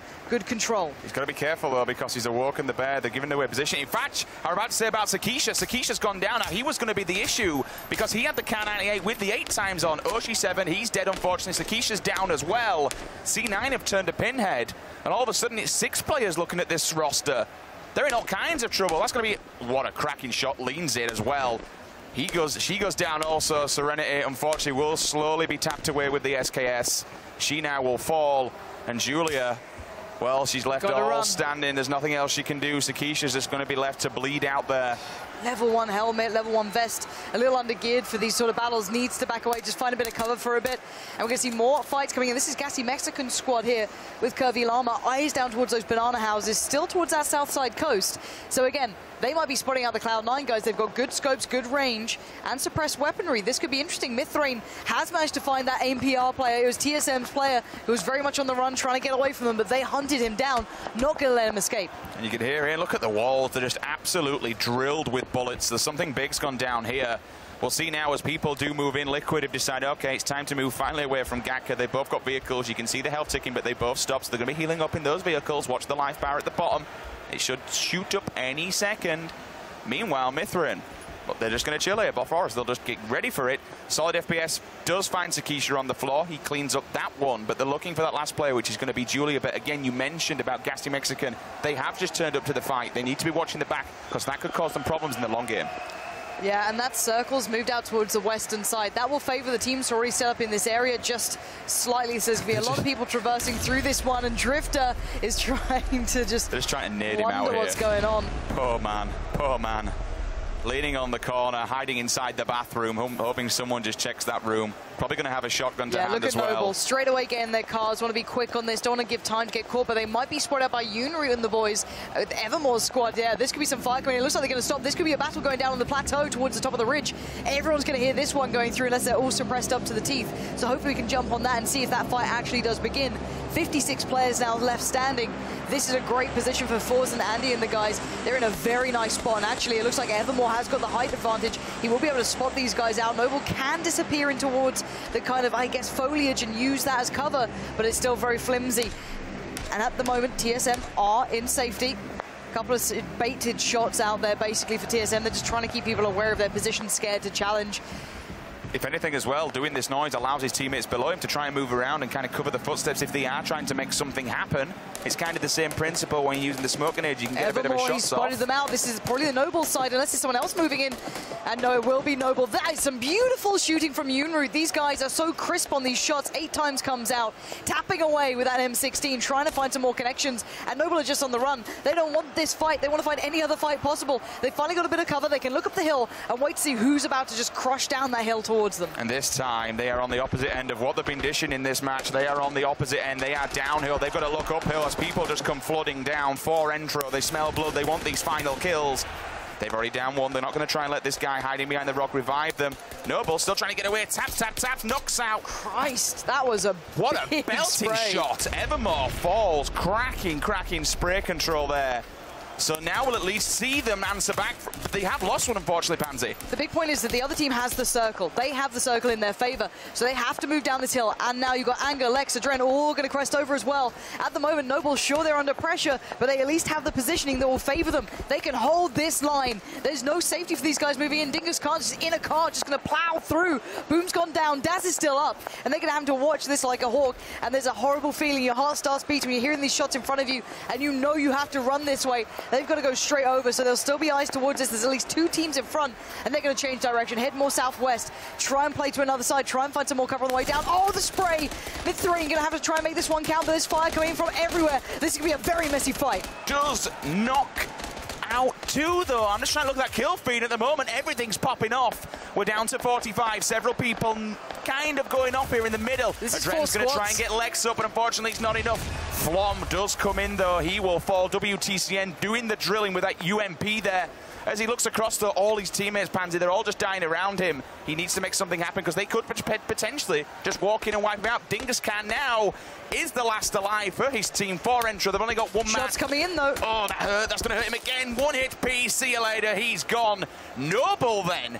They recover. They didn't have the advantage. They did not have the height. 4 intro came pushing down upon them. They accepted the challenge. They only lose 1. They still stay alive. And it's mostly because they had the circle. That was the big point here. They were actually playing the edge of it, so they had the safety. Everyone else is moving down towards them. They get set up on the cover, but they lost out on so many players, but they got them back up. Now let's look at Break here. He is playing this one like an absolute ninja. Look at him. Where's that full spray down? Break, show me what you made of. But Panda's just off to the right. Oh, this could be a disaster. Break is down. Panda having 2 players splitting off towards him. 117 there, getting the drop. A disappointing end for him, I can imagine. But Panda now have a bit of freedom to work with. Yep, 2 people fall on Panda, but they've still got plenty of time to revive them.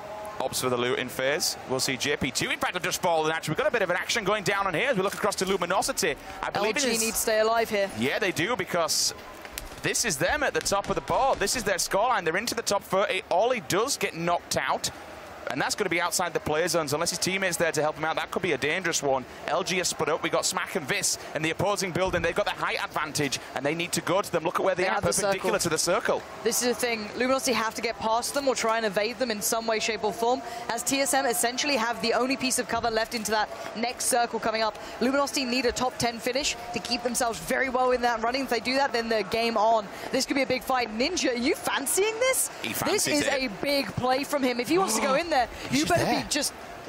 You've got to be a god tier player to get away with this one, Ninja. He's decently geared, level 3 helmet, level 2 vest. Decent AK as well, full auto ready. He's trying to spot these guys out. I'm wondering if he can get through the window with a bit of a crouch jump. Smack and Vis playing this very naughtily. I think there's a helmet missing on Vis there, quite possibly as well, which could be an issue down the line. But Luminosity are going to take this building by storm or by force because they need to.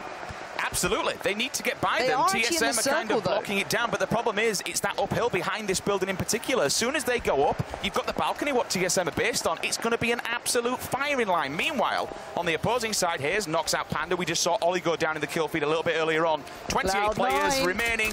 Borg, tap, tap, tap away. He doesn't quite fall yet, but he is going to do so much damage. We'll lay down and look at all these players. There's blood all over the place. Borg has fallen. Sweat has already tanked up. And at the moment, Panda, they're outside the play zone. They're gone. 1-2 players dead. All those shots coming out from Cloud9 did enough damage to them to make them knock out of the play zone. So that's good enough from them. Liquid, I think, is still alive in the similar area down towards the northwest, north side. So that could be the next fight coming out for Cloud9.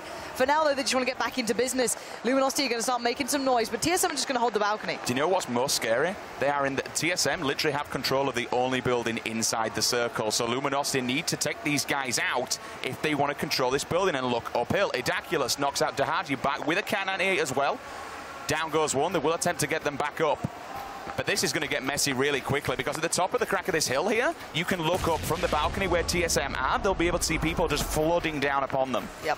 Now this is big though. Good positioning from Andy and Forsen. They've got to be careful of Noble's push now. Hopefully they haven't just moved from that area, so in the back of their minds they feel that they're completely safe. But Boom as well. Great positioning from Boom, but a brilliant adjustment from Andy. Turns around, gets him down. Boom had the drop on all 3 of them as the other part of his squad were moving in from the other side. Now the rest of Noble are going to have to try and pick up the pieces, but it might be a little bit too late here. They might have just to leave him to die as there's only really 1 man up, and that's Idaculus. I don't think he can really get to his teammates, but again, Sweater watching the cross so well, and that is Liquid trying to make their way in, but they get caught in the crossfire. Again, Cloud9 punishing the rotate so well, hyper aware of how to play this one out, and now we're down to the top 20. Chappie just smashing bodies all over the place. You can see the kill feed annihilating now. Cloud9 have turned up and they are here to play. One more player is going to be Musil, dies outside the play zone. Meanwhile, we just see Cake tap, tap, tap, tap, tap, trying to get some blood here, but unfortunately, it's going to be one player who comes in, takes him down as well. Chappie now has fallen, so that's going to be the end of his run possibly. We're into the top 16.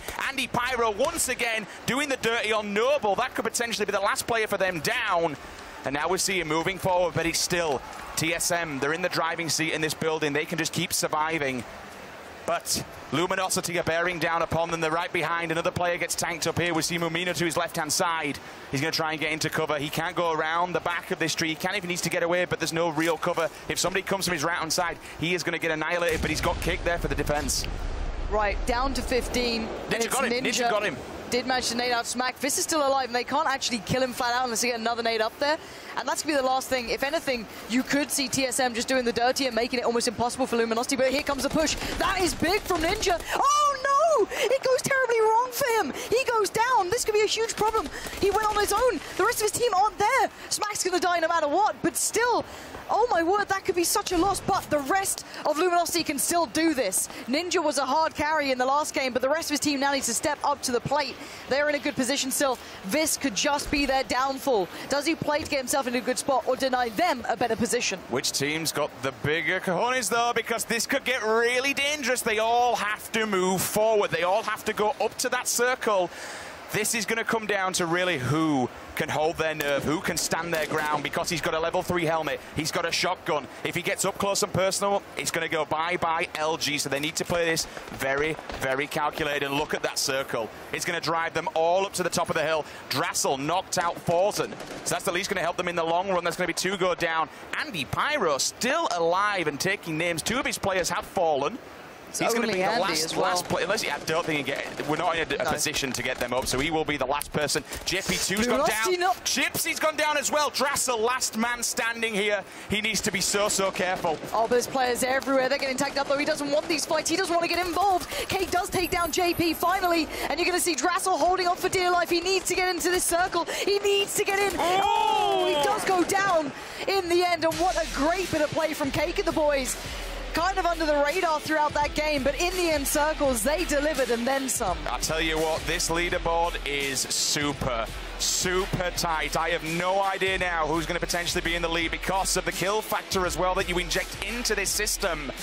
But my word, both teams playing their hat out. Ninja, unfortunately, just falling from a brilliant placement from one of the players on TSM, knocking him out through the window, accepting that challenge, him letting him get up the stairs, then whipping out the shotgun to take him down, really put the pressure on LG. But LG did stay alive quite late. That's the thing. They did finish still pretty high up in that one. Drassel was still alive within, I'd say, the top 2, top 3. Yeah, so they finished top 2. They're still pretty well set here, Luminosity, getting decent kills, doing well on position. Liquid have now gone up the rankings as well. You've got Forzen and the guys starting to get some work done. TSM have been very passive in this, but they're still around. Noble had a big swing up, and Cloud9 here, so a big performance increase from those guys.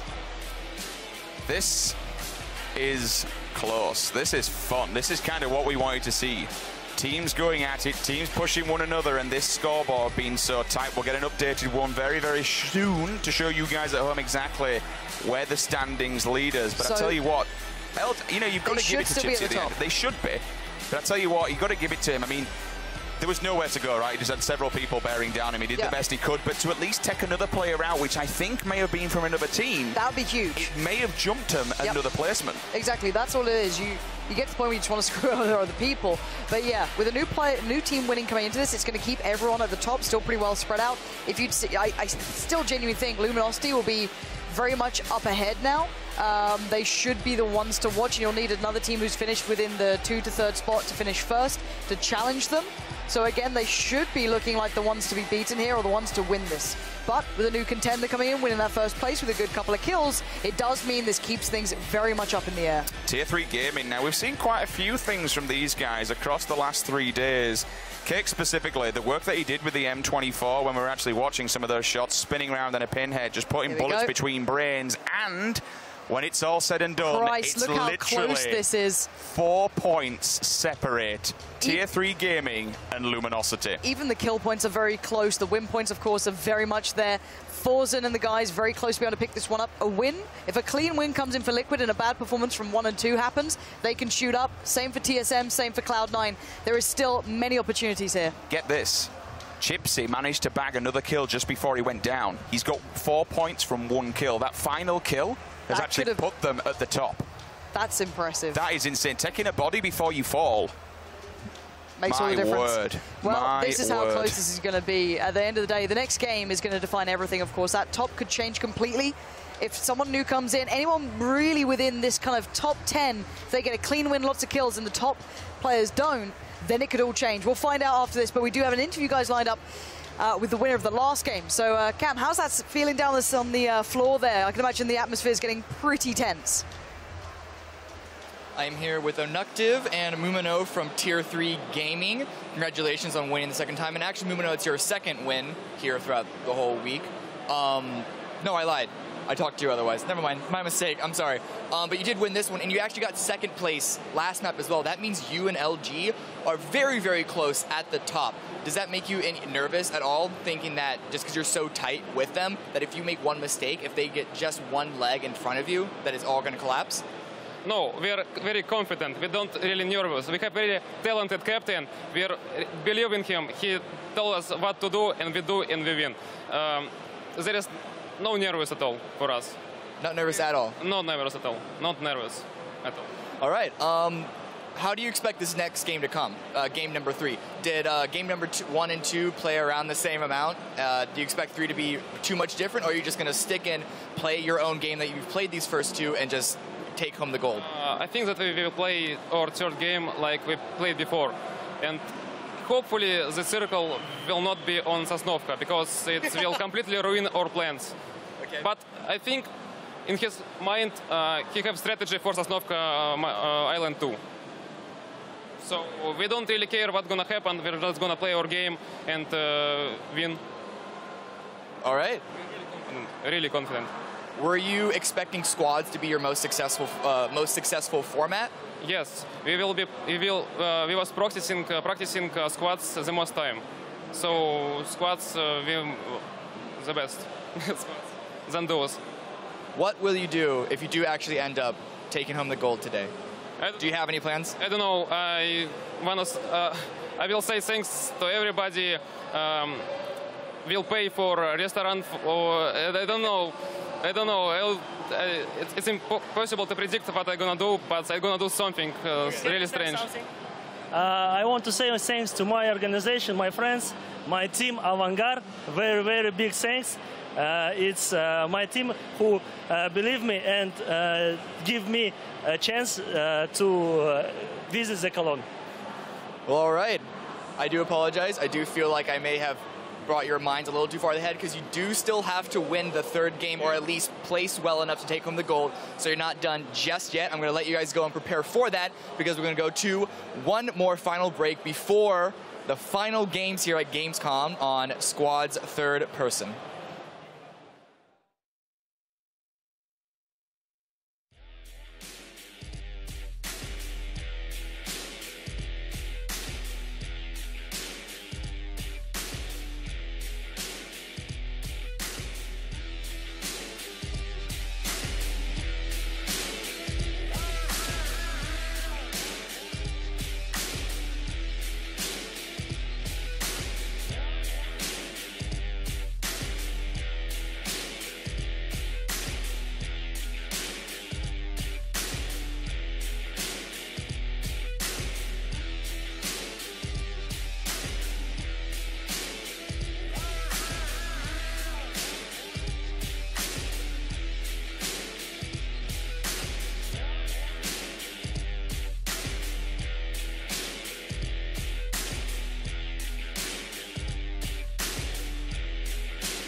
Ladies and gentlemen, welcome back to the madness and the mayhem that is, of course, the PlayerUnknown's Battlegrounds Invitational.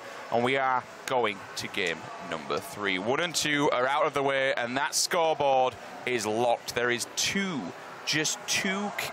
one kill between Tier 3 Gaming and Luminosity. And someone's enjoying the football. I mean, credit where credit's due. Why not? Just might as well have a bit of a chiller. Just been scouring through Reddit, Pansy. A lot of talk on... Christ, you're a brave man. Yes.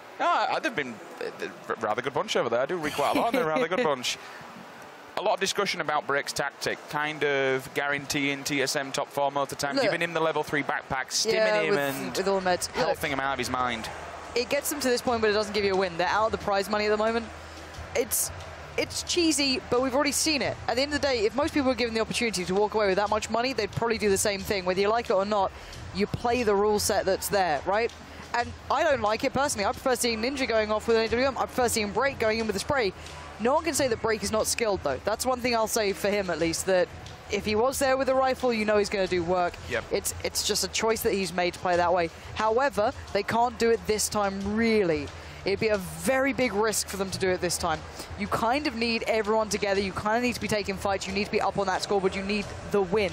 You can't just deal with, you know, top 4s, top 3s. They need a victory out of this. They also need other things to go wrong for other players. At the moment, that top 2 is looking decisive. It's looking quite well set. There's still room for Liquid to do well in this. There's still room for other teams to get into that top 3, top 4. However, Luminosity are in a fantastic position as they sit. They're looking good. They're playing the game that you like to see. I'm happy with that. But again, you know, as said, this is the last chance that people get involved. So do make sure you use that hashtag Battlegrounds. Tell us who you're supporting into this final game, as it does seem as though everything's coming to that peak now. It is indeed. But before we dive into this, let's throw it on down to Cameron, who's on the floor. He's in the pit for yet another interview. I am joined by Tavello from Kung Fu Panda, all the way from China. I'm going to ask a couple more questions. I want to get into, I guess, what it's like being part of the Chinese scene. Are there a lot of players in China that play this game? Yes. All right. Good enough. That's my fault. Bad question. So your team in particular has turned a lot of heads. You and the rest of your team have had some really good moments, but you have yet to really claim a top spot on the scoreboard or even medal in this event. Is that disappointing for you, or were you kind of expecting to be in the middle of the scoreboard more or less during this weekend?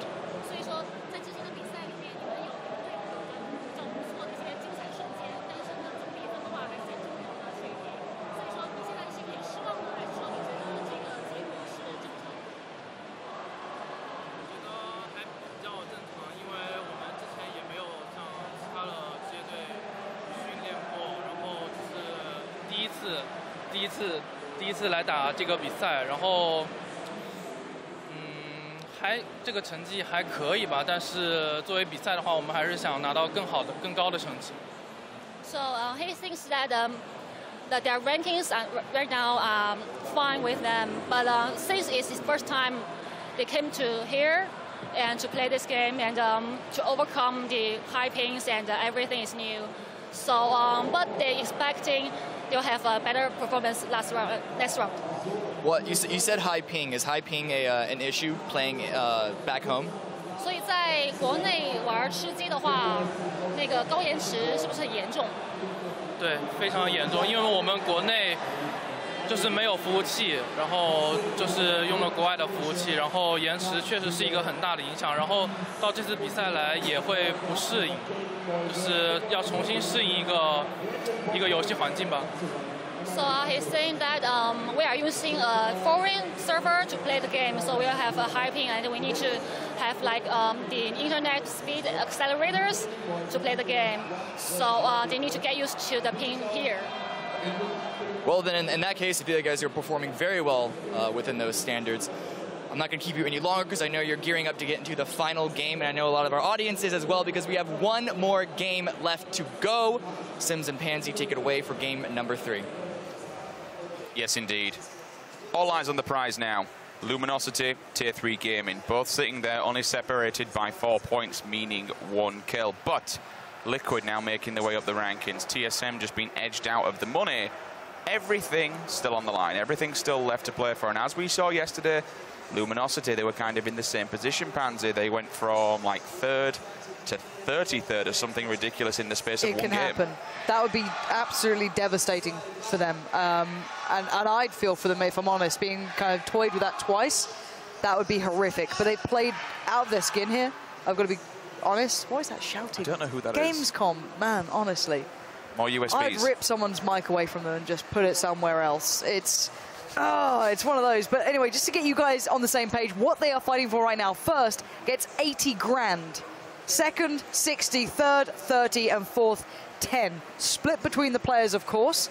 However, that's what's on the line here. Every single shot counts, every kill counts, every step in the right direction will make it seem more and more possible. Just really quickly, I want to give you guys some names to watch out for. JP2, Ninja, Chipsy, Drassel, that's Luminosity Gaming. And the opposing side of Tier 3 game, we've got Anuk, Alfplace, Cake, and Mumino. Look for any of those two teams to be dropping early, because if they drop down early, unfortunately, and get killed and eliminated from the server, things get scary for it. The whole thing. The whole thing just becomes a massive, massive issue, and we'll no idea where we're going to be standing, but we are on to the server. The players are in. We'll be kicking this one up in around 55 seconds. But in the meantime, make sure you guys tweet the stream. Use the hashtag Battlegrounds. Come on. I want to see some big numbers in Twitch, Facebook, Mixer, wherever you're watching out there, YouTube Gaming. Tweet the stream, use that hashtag, and get involved on social media. Also, ESL.gg/PUBG raffle. We got crates to give away. We got i7s. We got NVIDIA 1080s. There are lots of prizes to be won. Make sure you are in it to win it. And of course, if you are going to tweet the stream, also tweet us on the caster desk. Who do you think will win? Use that hashtag Battlegrounds. Which players are you looking out for to go huge? Which teams do you think will be the victors after this is all said and done? Pansy does have Twitter open, so we'll be checking those in the next few minutes. You always wrap me out, you know? I'm just here, just like scouring around, having a look for memes. I'm having a nice time. You're like, oh, back on Twitter, are you? Yes, but you're doing it for a work-related reason. Well, that's what you're saying now. You give the game away, not me.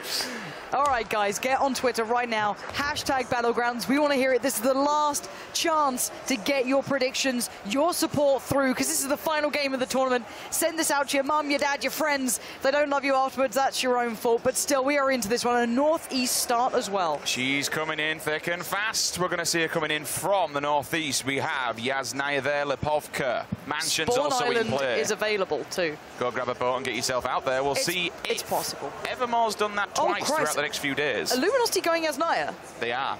Boots on the ground. The last 3 days, excuse me. But First it's not been Yasnaya. You know, they've gone to like near Zaki or back line. Is TSM dropping TSM's pretty close. Oh, good God. No, they're moving down. But okay, they so can still swing down around. south. They're going to go to Roz. Okay, we've got a lot of players going towards Mansion side, but they can also go to the underground bunkers, the log cabin, mill to power. You've got the Panda guys maybe looking for a car at the junction going over the bridge. And we've got the lake drops coming out now. They could either go Primorsk, military base, but the vast majority are going to just head over west, just split it out. But I want to keep eyes on LG early. They are normally the first to the ground, and it looks like they might just maybe have the entirety of Yasnaya to themselves. I think they do, because TSM carry on going to the north. So the one thing I would say about Yasnaya is the fact that it's so open, it's very easy to get run up on, so they do need to stay quite aware of this. But for now, they do have a lot of free loot, they've got a lot of free time, and for their sakes, hopefully a lot of, other kills on the map coming in so they get further up from that. We've got a couple of long flyers maybe trying to make their way down to military. We'll see one team arriving. They are at the apartment. School's also free. Always. Should Xeon want to move over there. And the Pyro just north of Pachinki. And to be honest with you, I'm glad he is, because you've got C9 down in Pachinki. You've got Liquid who are just kind of going over them. They're still in the air, so there's a potential to get shot at. Some of the C9 guys, if they do have an AR, they could take some pot shots at Liquid. But look at this. 1-2 teams minimum, both moving to Novo. They're both going to be landing at the same time. This is scary. It's the first time we've really seen Cloud9 play this in this sort of environment. They've done it a lot in duos. They did it a lot yesterday in the games before. I don't know if we've seen it in squads yet. I might have missed one of the games. And this is one of the availabilities you could actually get over towards Novo. You could have maybe also made it a little bit towards Amelia Island. Certainly possible. And that circle is great for the Novo players. Not so great for Yasnaya, because they have to move back down south, which is going to be the Luminosity guys, but they seem good at that kind of traversing the terrain. They're able to get through there. Devello needs to be a little bit careful, because he might be able to be spotted here. Lucy May's going to fall off this. They could just go say, all right, screw this, get the car, which is the high likely spawn there, which Hungsterman's got. and just head on over. Get out towards Millie base.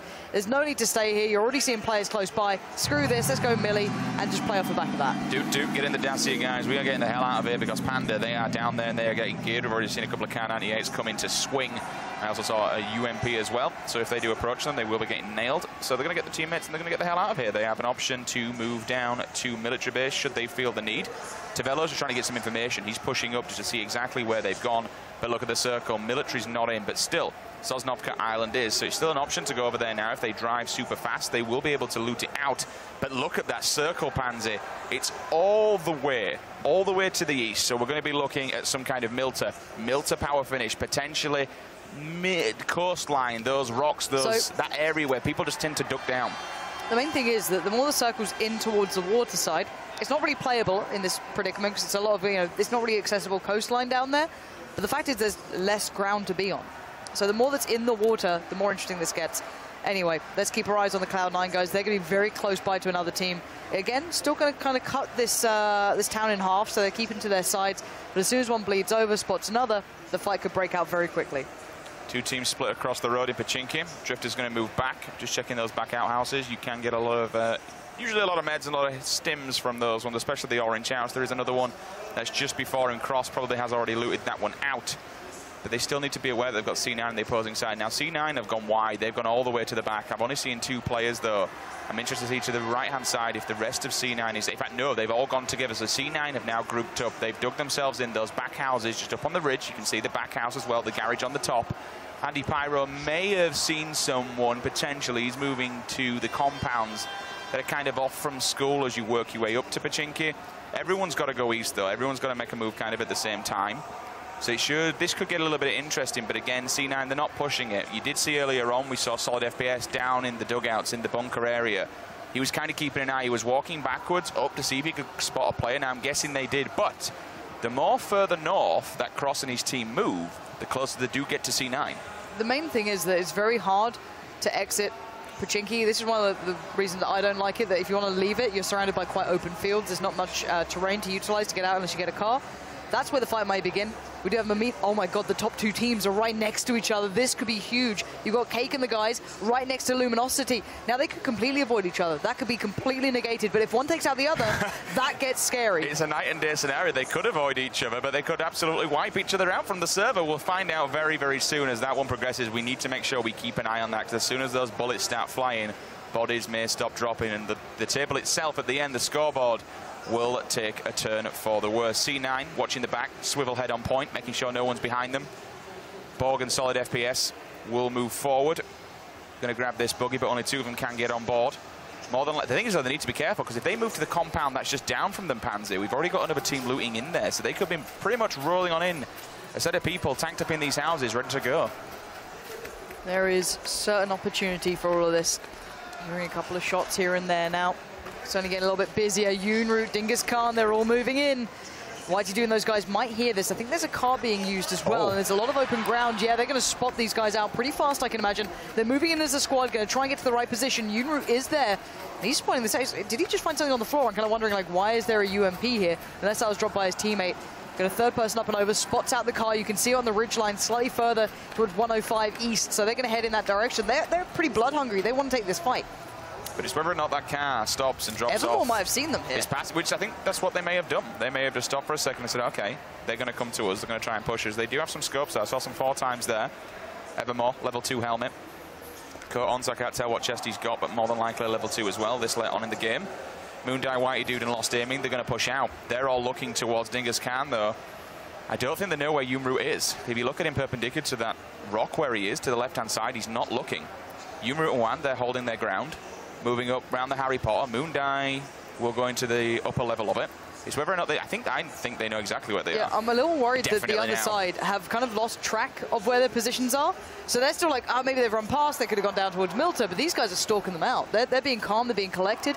They've even sent a couple of players now themselves round on the back, kind of falling back towards the same positions together, because they've lost complete vision of them.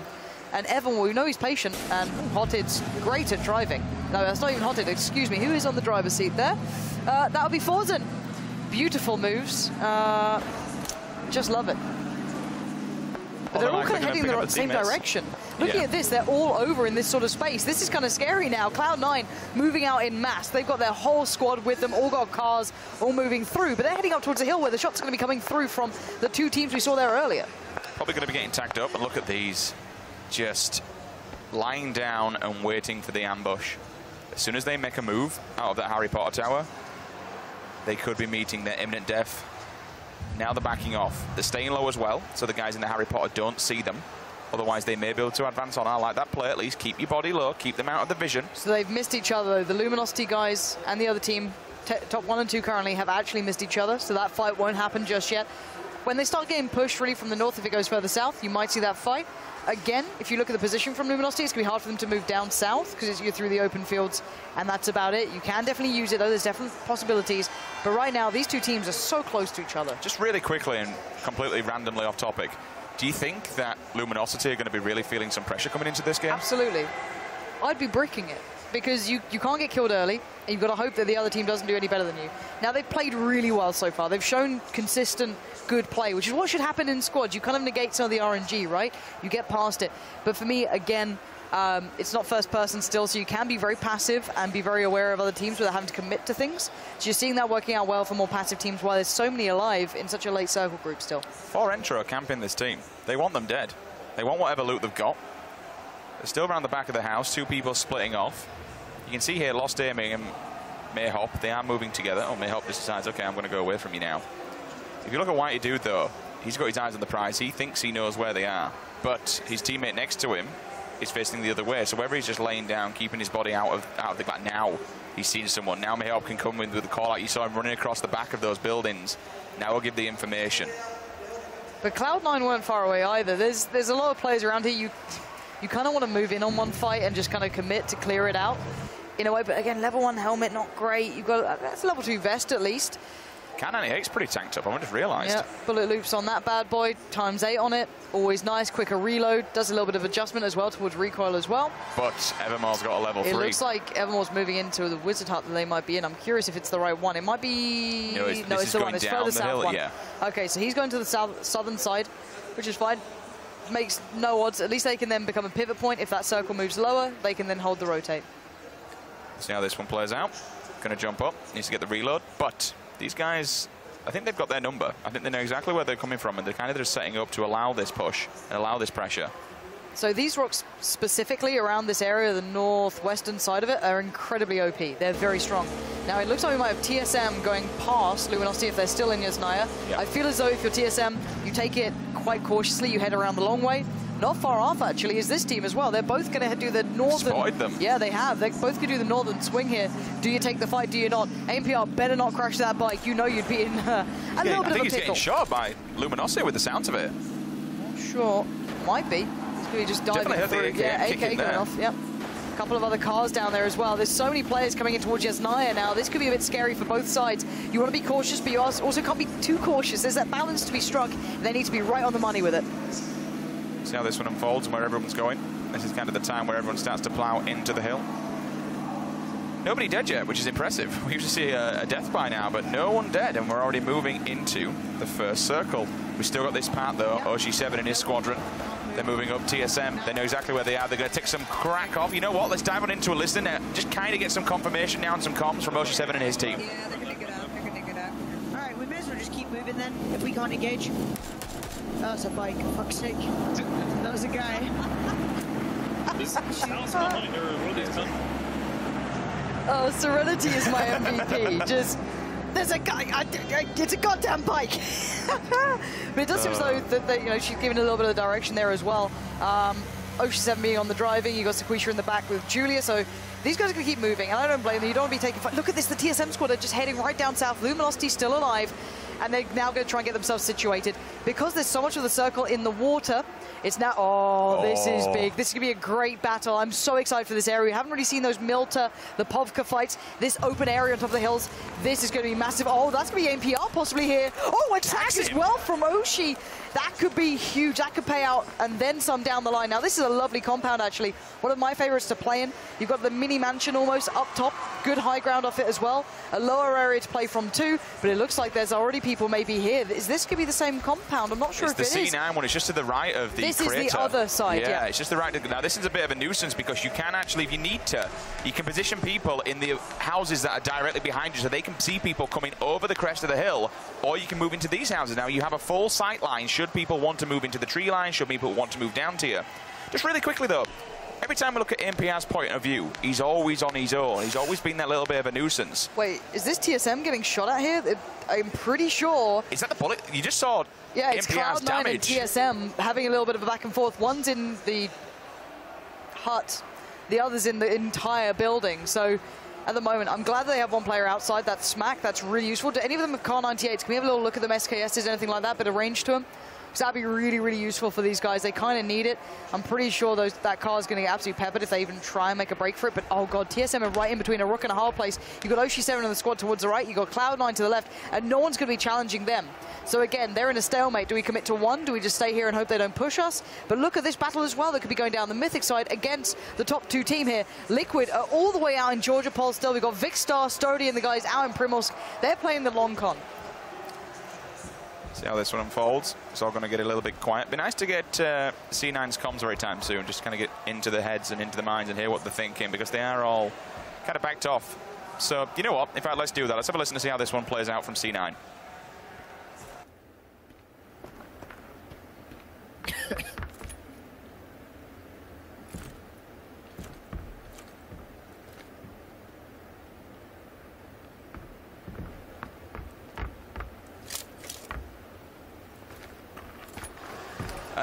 Great comms there, Lauren. A cough could have been a sign that someone was there. You never know. Cough once if you see a person. That's the secret comms. Cough twice if someone's got a Car 98, something like that. C9, cough 9, no? Christ, that's a stretch, yeah, it's really bad. You're really trying on that one, aren't you? Wish I wouldn't have said But that. they are pretty well situated. This is the Mythic guys. Oh, they're going to go on a punish here. Surely going to. So he's sadly out of breath here for Flom. He's not able to make those shots count as crisply as he'd like. And now maybe looking for a readjust. This is where we saw, if I'm not mistaken, Luminosity doing very well before. Going to take down the tires on the cars. Smart play from him as well to use the banister, because people don't realize you can shoot through these windows quite comfortably if you get up on the banister, which they're doing. So that car, it's not going anywhere. They really now. don't want it to go anywhere whatsoever. Oh, you know what? There you go, Anger. Take a bullet yourself just for being a bit of a nuisance. They'll fire back. I love the position, though, standing on the balcony. They get some view through those windows, through the bars. It's not the easiest to do, but they're not going to have a great window of opportunity to take anybody out. It's going to be a very hard shot. No one's died yet. No, they haven't. I mentioned it a minute ago, and still third circle now, and we're still nobody dead. Now, it's almost like there's thousands on the line. Almost. But yeah. Is anyone still out? Liquid, still in George. The problem is with Liquid that they're hoping that other people die fast, and they're not. They are really not dying quickly. You said it was a dangerous game to play this round, didn't you? It is. Now, Panda at least got themselves a way up here. You've got another team on the right doing the same thing. Tavelo might have spotted it. He's got eyes towards the right direction. One shot girl moving in towards a compound here. I wonder if there's anyone up top. She could be in a bit of a predicament if that's the case. Full auto on, but they're kind of bunching up on the stairs, which is a really bad way of doing it. Almost got to go up on your own. I know it's not great to trade on, but still, kind of have to be smart about that. Tavelo now working his way back around with the squad. He was keeping tabs on the shoreline in case anyone else was there. Got himself a nice Car 98. Didn't see what scope that was. It was a bit quick for me. I am old. My eyes are also old. Looking like a cog, if I'm not mistaken. Just looking from the side on. Doot. It will be something. It's something. It's got something. It's better than nothing. Pretty sure it's an ACOG. Let me see. Just want him to spin the damn camera. Oh, 8 times. I'm not sure what that is, because it looked like a 4 times 8 times, so you actually might have something really decent, but Cloud9, I've got them to say, yeah, it's a 4 times. So it does seem as though Cloud9, again, still in the same position, TSM in the same thing. Luminosity moving in from the north, then they're in a pretty safe spot here, actually, but no one's died yet, so Luminosity, oh, this is big. Oh dear, we need to He's go back to that put out POV. 4 players, it was just... Yeah. Them all worming around, and he's going to get full vision on that. Flom's doing this long-range battle. There's not much to be said about this. This will just continue back and forth. Might land some big shots, might not. I don't see anyone moving in towards them. Again, he's just staring at his own logo on the other wall. Just be prepared, guys, for this game to go from 0 to 100 really, really quickly. We won't even be able to see half of what happens because of that. Keep your eyes on that kill feed. Me and Lauren will try and guide you through as much turmoil and damage as possible. But I tell you what, no one dead yet. Everyone playing rather passive. Even still, that POV we saw a minute ago, Lauren, where he had vision on the people laying down the rocks. Who is this? We haven't seen anything from them. Evermore's going to drive, well, Evermore and the team are going to drive past Cloud9, TSM, and Oshi7, and all of that lot. They're going to take a bit of a dive, a bit of a detour. They're like, nah, that feels a bit bad over there. Don't like that. Going to maybe go back to this nice little hut. So essentially, it's claim your hut, sit down, and hope the circle works. He's just dropping him off, isn't it? Wait, that's right next to Liquid as well. Oh my word, there's 2 Liquid members down here. This is one of those games. So if you guys want to find out what exactly happens to your favorite streamer or your perspective of things, look for their stream on Twitch as well. You'll be able to catch it there. That's blood, 1, 2, 3. Perfect. One more shot would have probably done the job, but now they're right into the issue. Flying over the horizon, sure, but there's players everywhere. One more bullet, he's praying for a connection. And there it is. Hayes shuts him down. Knocks him out with the SKS. Bullet to the head. That's going to be one player going down there. More than likely going to fall. Break gets knocked from falling, so Break has jumped out of a vehicle by the looks of it a little bit too early on. Oh my God. Is that flip bike? Borg takes out Break, so Break's gone. Break is our first victim in this game with a headshot. It's going to be a Scar.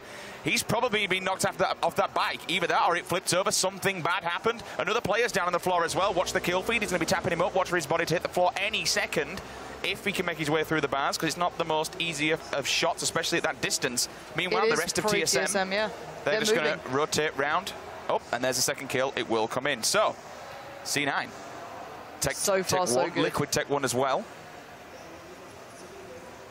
Now, the problem is there's nowhere safe to run to. You have to kind of go off your old kind of rotation spots, your old pivot spots, to know that there's some safety there, and that's all a matter of timing. So what I mean is if you run a certain way, if you go from X to Y, you'll know that that route of X to Y is safe for, I don't know, maybe 20 seconds at this point, if that. It's really going to be tricky for anyone to do anything. There's players like all over the place. Look how many squads are here. Look at that mini-map right now. They are so close here. If we're going to have a quick glance, I know there's so many actions going down, but look at this central area here. It's going to be crazy. Now, Luminosity actually could get pinned here between 2 groups. They've got to be a little careful on this one. Oh, maybe even 3. Liquid are directly in front of them. You've got Sakisha. They've got to be in just a hut somewhere. The problem is, if the 2 squads from behind them come in now, it looks like C9 are going to be lighting up on Xeon and his roster as they work their way in. They're just going to be looking down the barrels of the gun. You can hear the bullets packing off. All of a sudden, we'll move back onto Chappie's POV.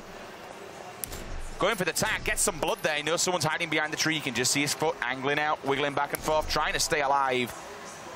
He wants this kill, and it'd be so detrimental to that team, just trying to get out of the way, run the way through Crater. It's so rough. Anywhere you go, people are going to have eyes on you. New circle's going to be coming up pretty soon. Let's see where the next circle is. I just want to remind myself, if I can, very, very swiftly. Okay, so it's not too bad, actually. It's still pretty well spread out, considering how many are alive. But as soon as it breaks, as soon as something goes off, everyone's going to follow, because it gives away everyone's positioning.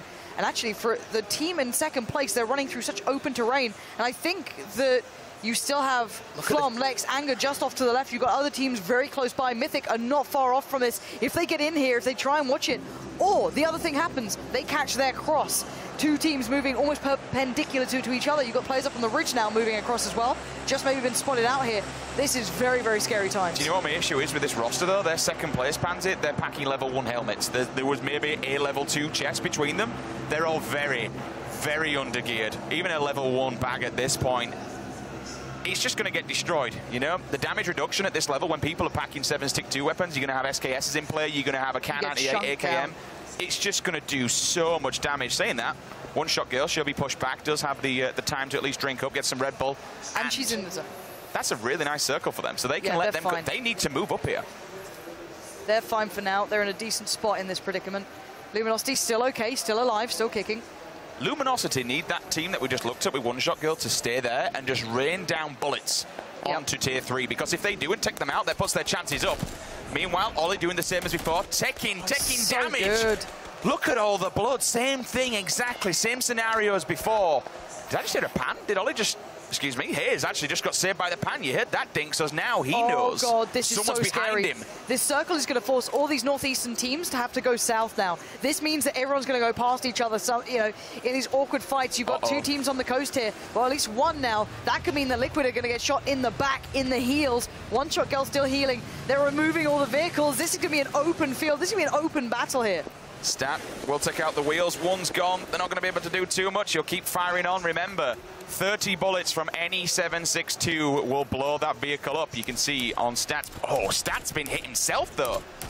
He has no health, maybe 1 or 2 HP. Obang, I believe I saw Obang go down. Vikster does get taken out himself. They've actually traded off there. All of a sudden, Obang knocks out Stody as well. Solid FPS. I didn't see who that was. He's going to knocked out by Mithrain. So C9 boys.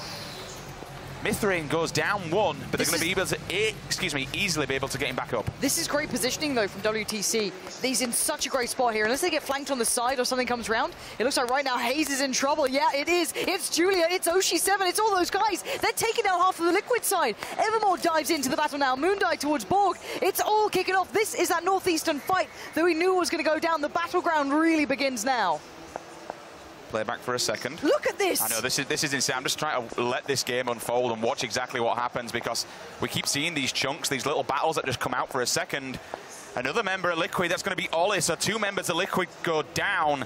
And they were up in 4th place. They were in the money brackets. That's good for TSM. The more members of Liquid that fall, the better it puts them up. But here comes C9. You can see vehicles in hand, but they're approaching so many people, so many players. There's nowhere to hide. There's nowhere to go. This is going to be an absolute bloodbath. It really is. You need that range. You need close range. You need it all. And now the fight breaks out towards the banana house. As Sequisha prones down, prays for some sort of safety. But Julia is there, saving him as they all peek from the ridge. She's laying down great fire here, keeping them suppressed, allowing time for Oshi7, Sequisha, Serenity to get back into the fight. But while all this begins, others are now going to be flanking on them as well. As soon as you open up, Mumino, so that's from the opposing team. He's been knocked out. So that team that was camping them coming out before, they're going down, which means bigger things for Luminosity in the longer game. They're going to be in trouble across the map. And this is what we said would happen. We'd have all these mini fights going off. Oshi7 sees 2 running up on the ridge, does pro down. So at least he's getting the over the angle shot there. Looks down the barrel. He sees 2 players. They're moving inside those yellows. So they've got to be careful. But this is where we're talking about. The team that one-shot girl is actually aiming at is the team in 2nd place. If they go down,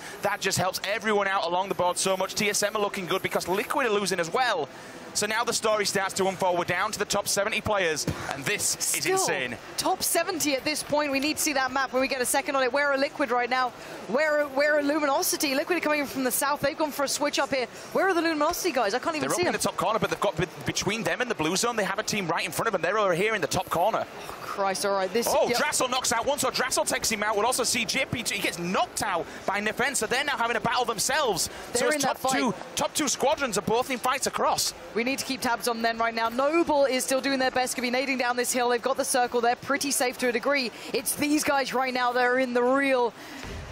the trenches as such. There's players left, right, and center. It's so hard to spot them out. These trees do not give you full cover right now. JP has found a couple of players here. Back and forth. Hugstabin has managed to take down Julie. So this is going back and forth now.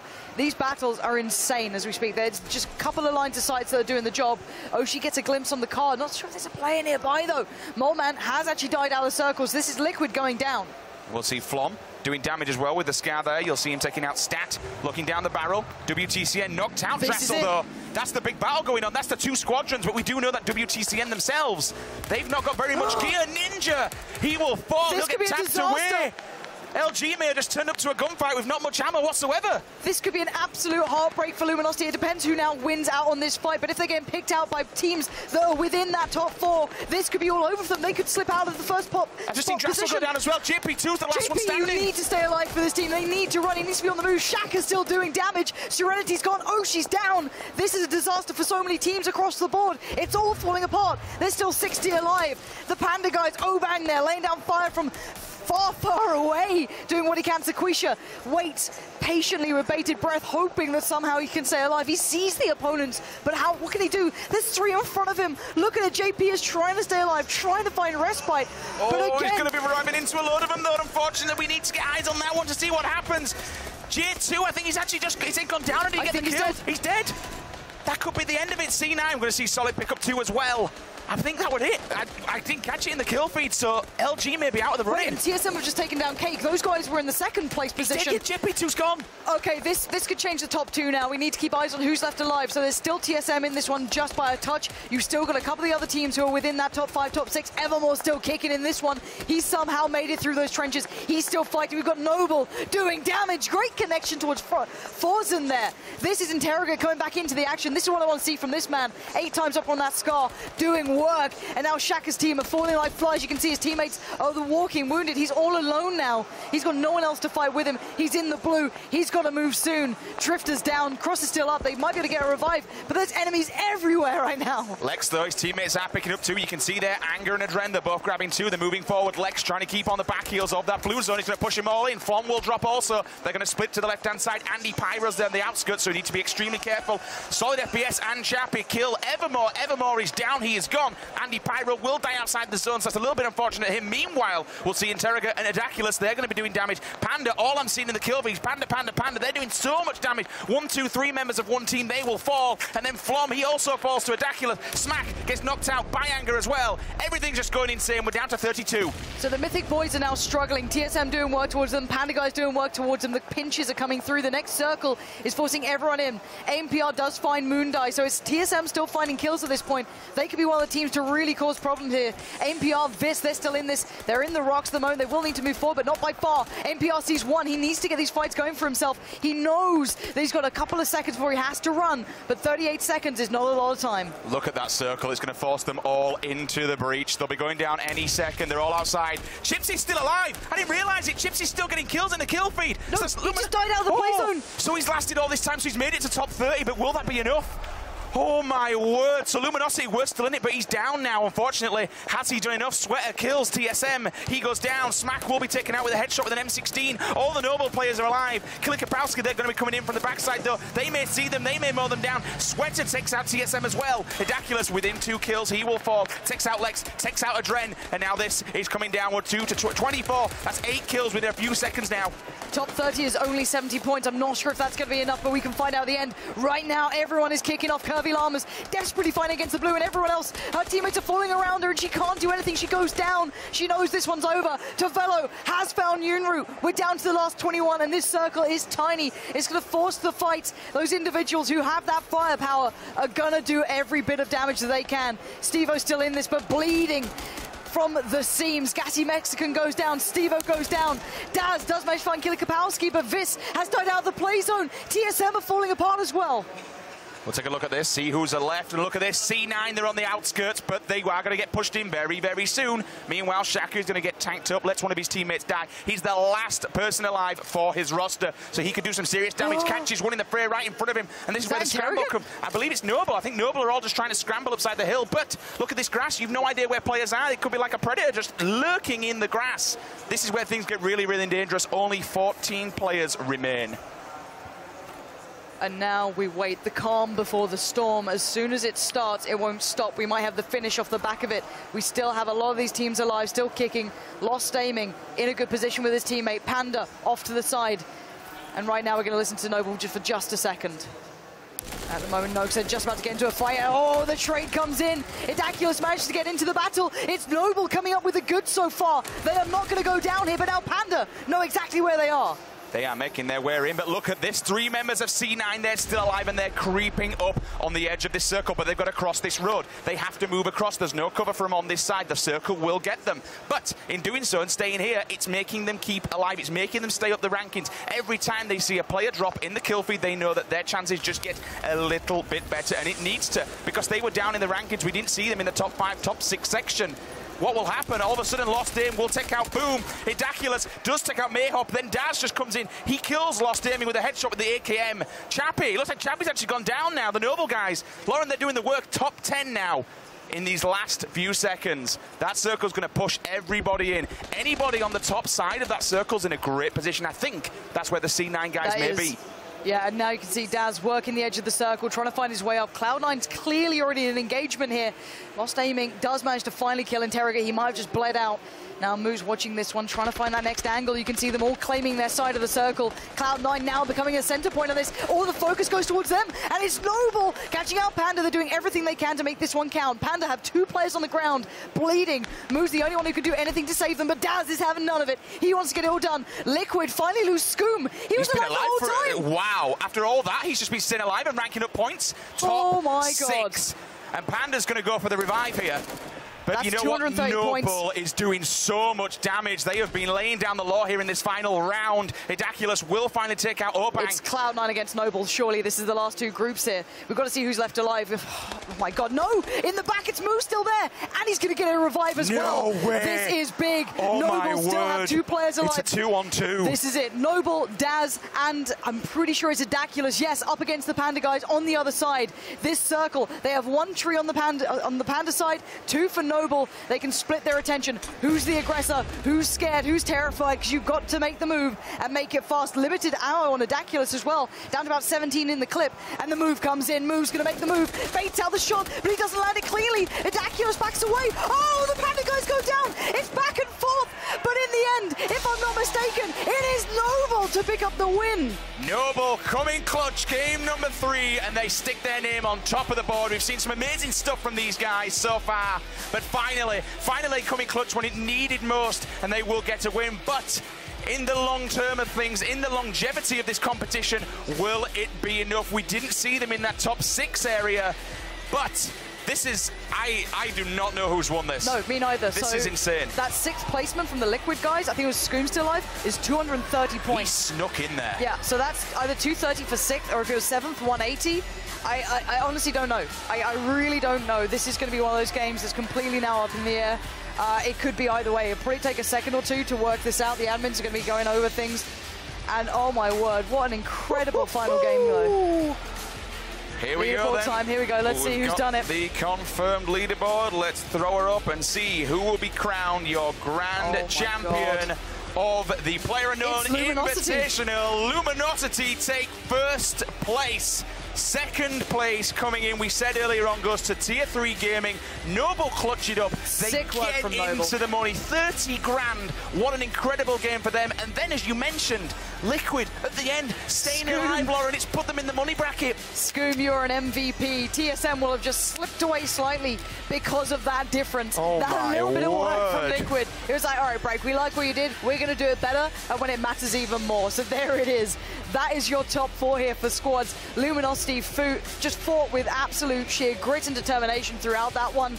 The final game was very close, though. That could have been down either way, but credit where it's due. They fought a great game. They played out their minds as well. I thought they were dead. That one player must have just been chilling somewhere and staying alive for so long, because we saw him in the kill feed, died outside the play zone, so he's clearly just banked it. But he got a kill before he did it, so he's just banked as many meds as he possibly can, sat outside and thought, okay, I need to get some points here. I'm going to get tanked up, but look at that. Look, they are... Player not so unknown, giving them the old hug and handshake. Always nice to see him out there, but that's going to mean the world to Luminosity. Again, they had the heartbreak throughout this tournament of almost being within the prize money, just losing out on it, and now they've managed to stick it all the way through. $80,000. LGG. Congratulations to these guys. They walk away with that top prize, and we said coming into this, it wasn't a prize to be stiffed at. JP2, Ninja, Chipsy and Drassel. We've seen them as a 4 for quite some time now. They've been playing in the H1Z1 Invitational events, and they've done well. I think they came 3rd potentially at the Crown Invitational. They stuck together as a team. They've come into PlayerUnknown's Battlegrounds. They've been practicing and practicing again. A team that does enjoy that first-person mode, a team that does play a lot of it off the back of it, and you see them streaming it, but they focus on the job at hand. This is 3rd person, this is squads, and they are your grand champions.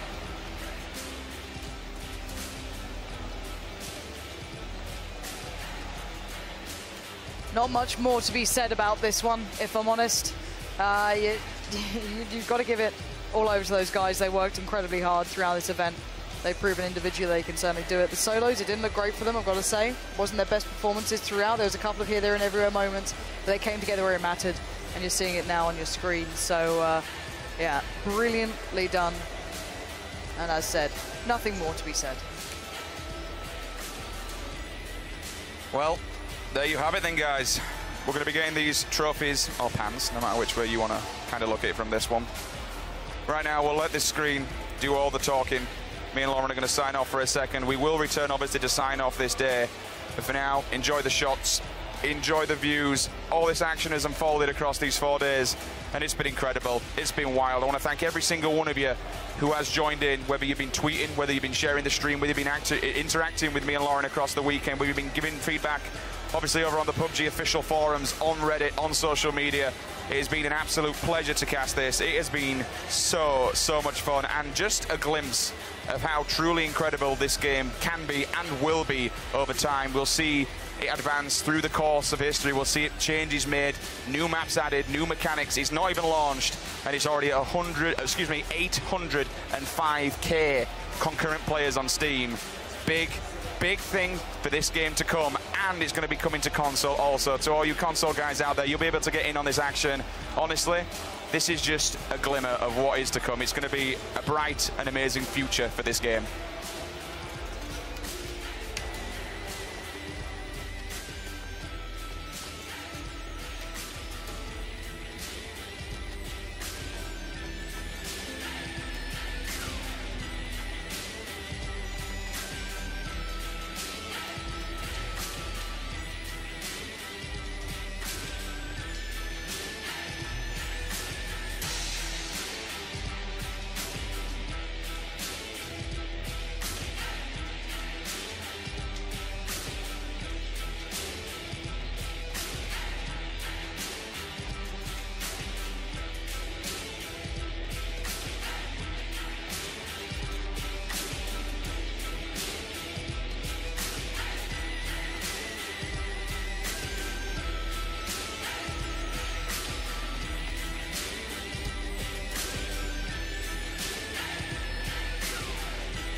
All right then, so it does look like we are just taking a little bit longer than expected to get the trophies handed out. There's obviously a lot to go on in the background, and you can see people want photos, people want autographs, signatures, and all the rest of it that goes with being a champion.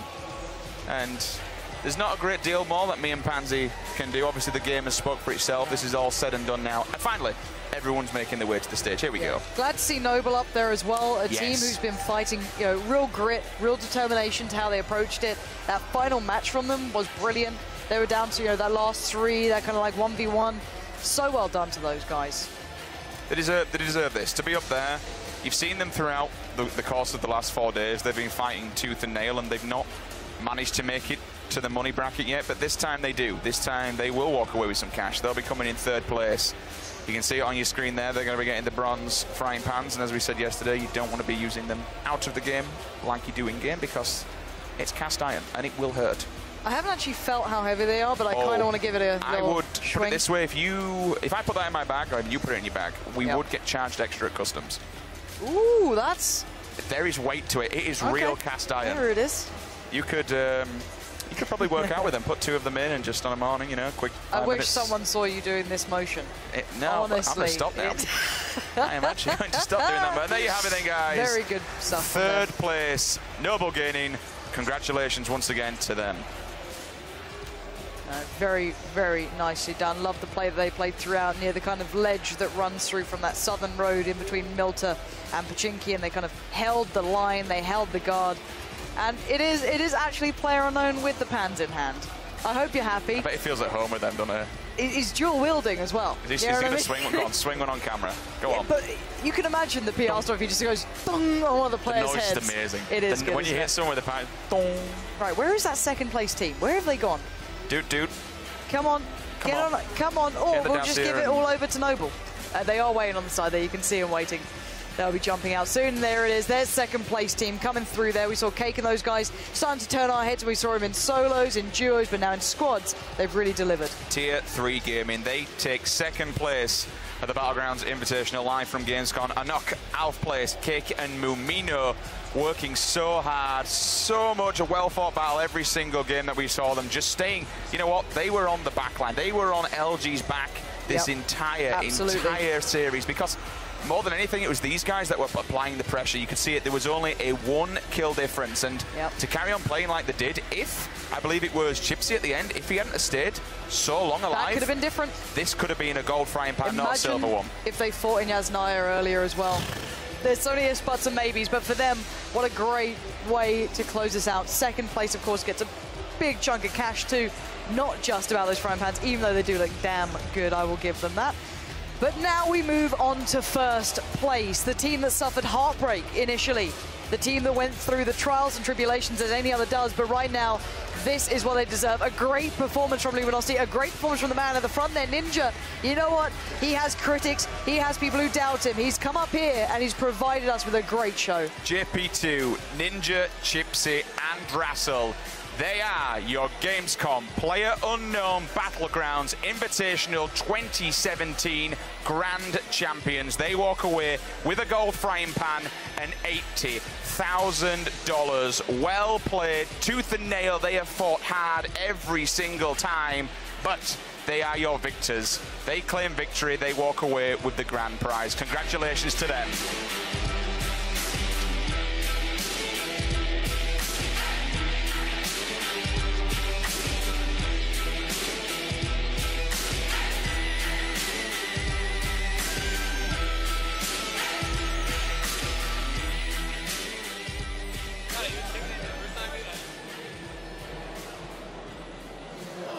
Congratulations, Luminosity. You guys have won first place. How does it feel? Absolutely incredible. We came here doing what we thought we could do, and we did it. It feels amazing. So that last game was absolutely, completely mental. You guys were neck and neck with Tier 3 Gaming after the first 2 games. It was all, everything was on the line. Figured, oh, who's going to last longer? But then when that third game came up, it got all chaotic. Were you able to track what was going on? Did you know how highly you were going to place just through the chaos of all of that? No, we completely lost. We sent Chipsy on his own away for just better odds. And but no, everything happened so fast. All the positions was weird. The teams were just driving by us. So, we didn't have time to look at the kill feed, so we did not know if we won. We were just waiting. Were you worried that just because of the outcome of all of that chaos that you were once again going to face heartbreak at the very final moments? My heart dropped when Chipsy died and it said we got 12, because I'm like, there's no way that they're not dead. They're alive right now. And we looked, once they showed the map up, we looked at everyone, and they were dead. We're like, I think we won it. Was it difficult for you to stay alive so long to get that high of placement? We got a really good landing in Yasnaya, so we pretty much made a call to just give me as many healing supplies as I could. So staying in the gas with all those healing supplies wasn't too hard. But it gets to a point where it's impossible to live, so. Yeah. No, the blue is just it took him, made him so weak so fast at the end. And what actually sucked was that the circle itself was really small, but it was super hilly and a lot of trees, so there were a lot of teams that had cover, and that actually is why we got 12th and not maybe a 7th or an 8th. It was the smaller circle. There's been less teams alive in a bigger circle, let's say that. Yeah, no, they were talking about the deaths the whole time the game was happening. We didn't see a single death until about circle 2 or 3, which is, I've never seen it myself personally. I don't know about you guys. Now, I'm not going to keep you for much longer because I know you're probably going to want to go out and celebrate. Do you have any final words to say? Shout out to PlayerUnknown Battlegrounds for running this, and ESL for running this as well, and Luminosity Gaming, and my wife. I would like to thank, obviously, my teammates and my teammates too. My teammates for being amazing, really amazing players, and PlayerUnknown for making the game, ESL for hosting. I just love everyone that was a part of this. All right, and you two haven't talked a lot. Didn't get a chance to talk to either of you, but do you want to say something on the mic? Oh, thank you, Bluehole, ESL, and PlayerUnknown. Thank you so much for this amazing tournament. Shout out to PlayerUnknown, ESL, Bluehole, everyone making this event absolutely amazing. Shout out to the Drasobots at home, and thank you everyone for watching. All right, congratulations once again. Gold medal, third-person squads at Gamescom.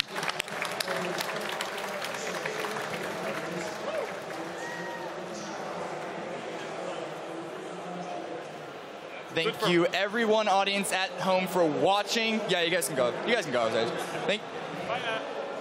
Thanks, everyone, for watching. I'm going to throw it back to Pansy and Sims one last time, but they can close up this entire show. Thanks for watching, everyone. Alrighty, it is. I think it's all been said and done. You know. That's pretty much it. I think we can leave it there. It has been a great experience. For one of the events to be, really put I guess a marker on the timeline now of PUBG going forward. I think it's been an absolute honor casting this. So thank you very much for joining me. Of course, Sims there and myself, Pansy. We've had a great time. Hopefully you guys at home have enjoyed it as well. And who knows what is still to come for this game. There's still so much to be seen and done. But for now, that is it. We're going to get a beer. You guys at home, do the same thing. Honestly, crack one open, chill out, and have a nice cold one with the boys. We'll see you at the next one. Hopefully, that is. See. Oh, we're getting told there's more things coming up here. Hold on. Wait. Oh, PlayerUnknown is being very dramatic. No, I'm kidding. He actually wants to say something to you guys at home, so we're going to head back over to him, if I'm not mistaken, and he can take it away. So, I'm live.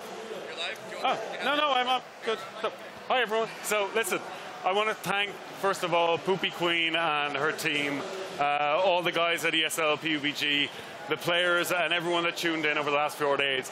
It was by no means perfect, but we've learned a lot in this event, and I hope that by the way we develop the game and constantly improved it, we'll do the same with our events. We've learned so much these last 4 days, and I think you'll have seen an improvement over the 4 days as we found stuff that went wrong.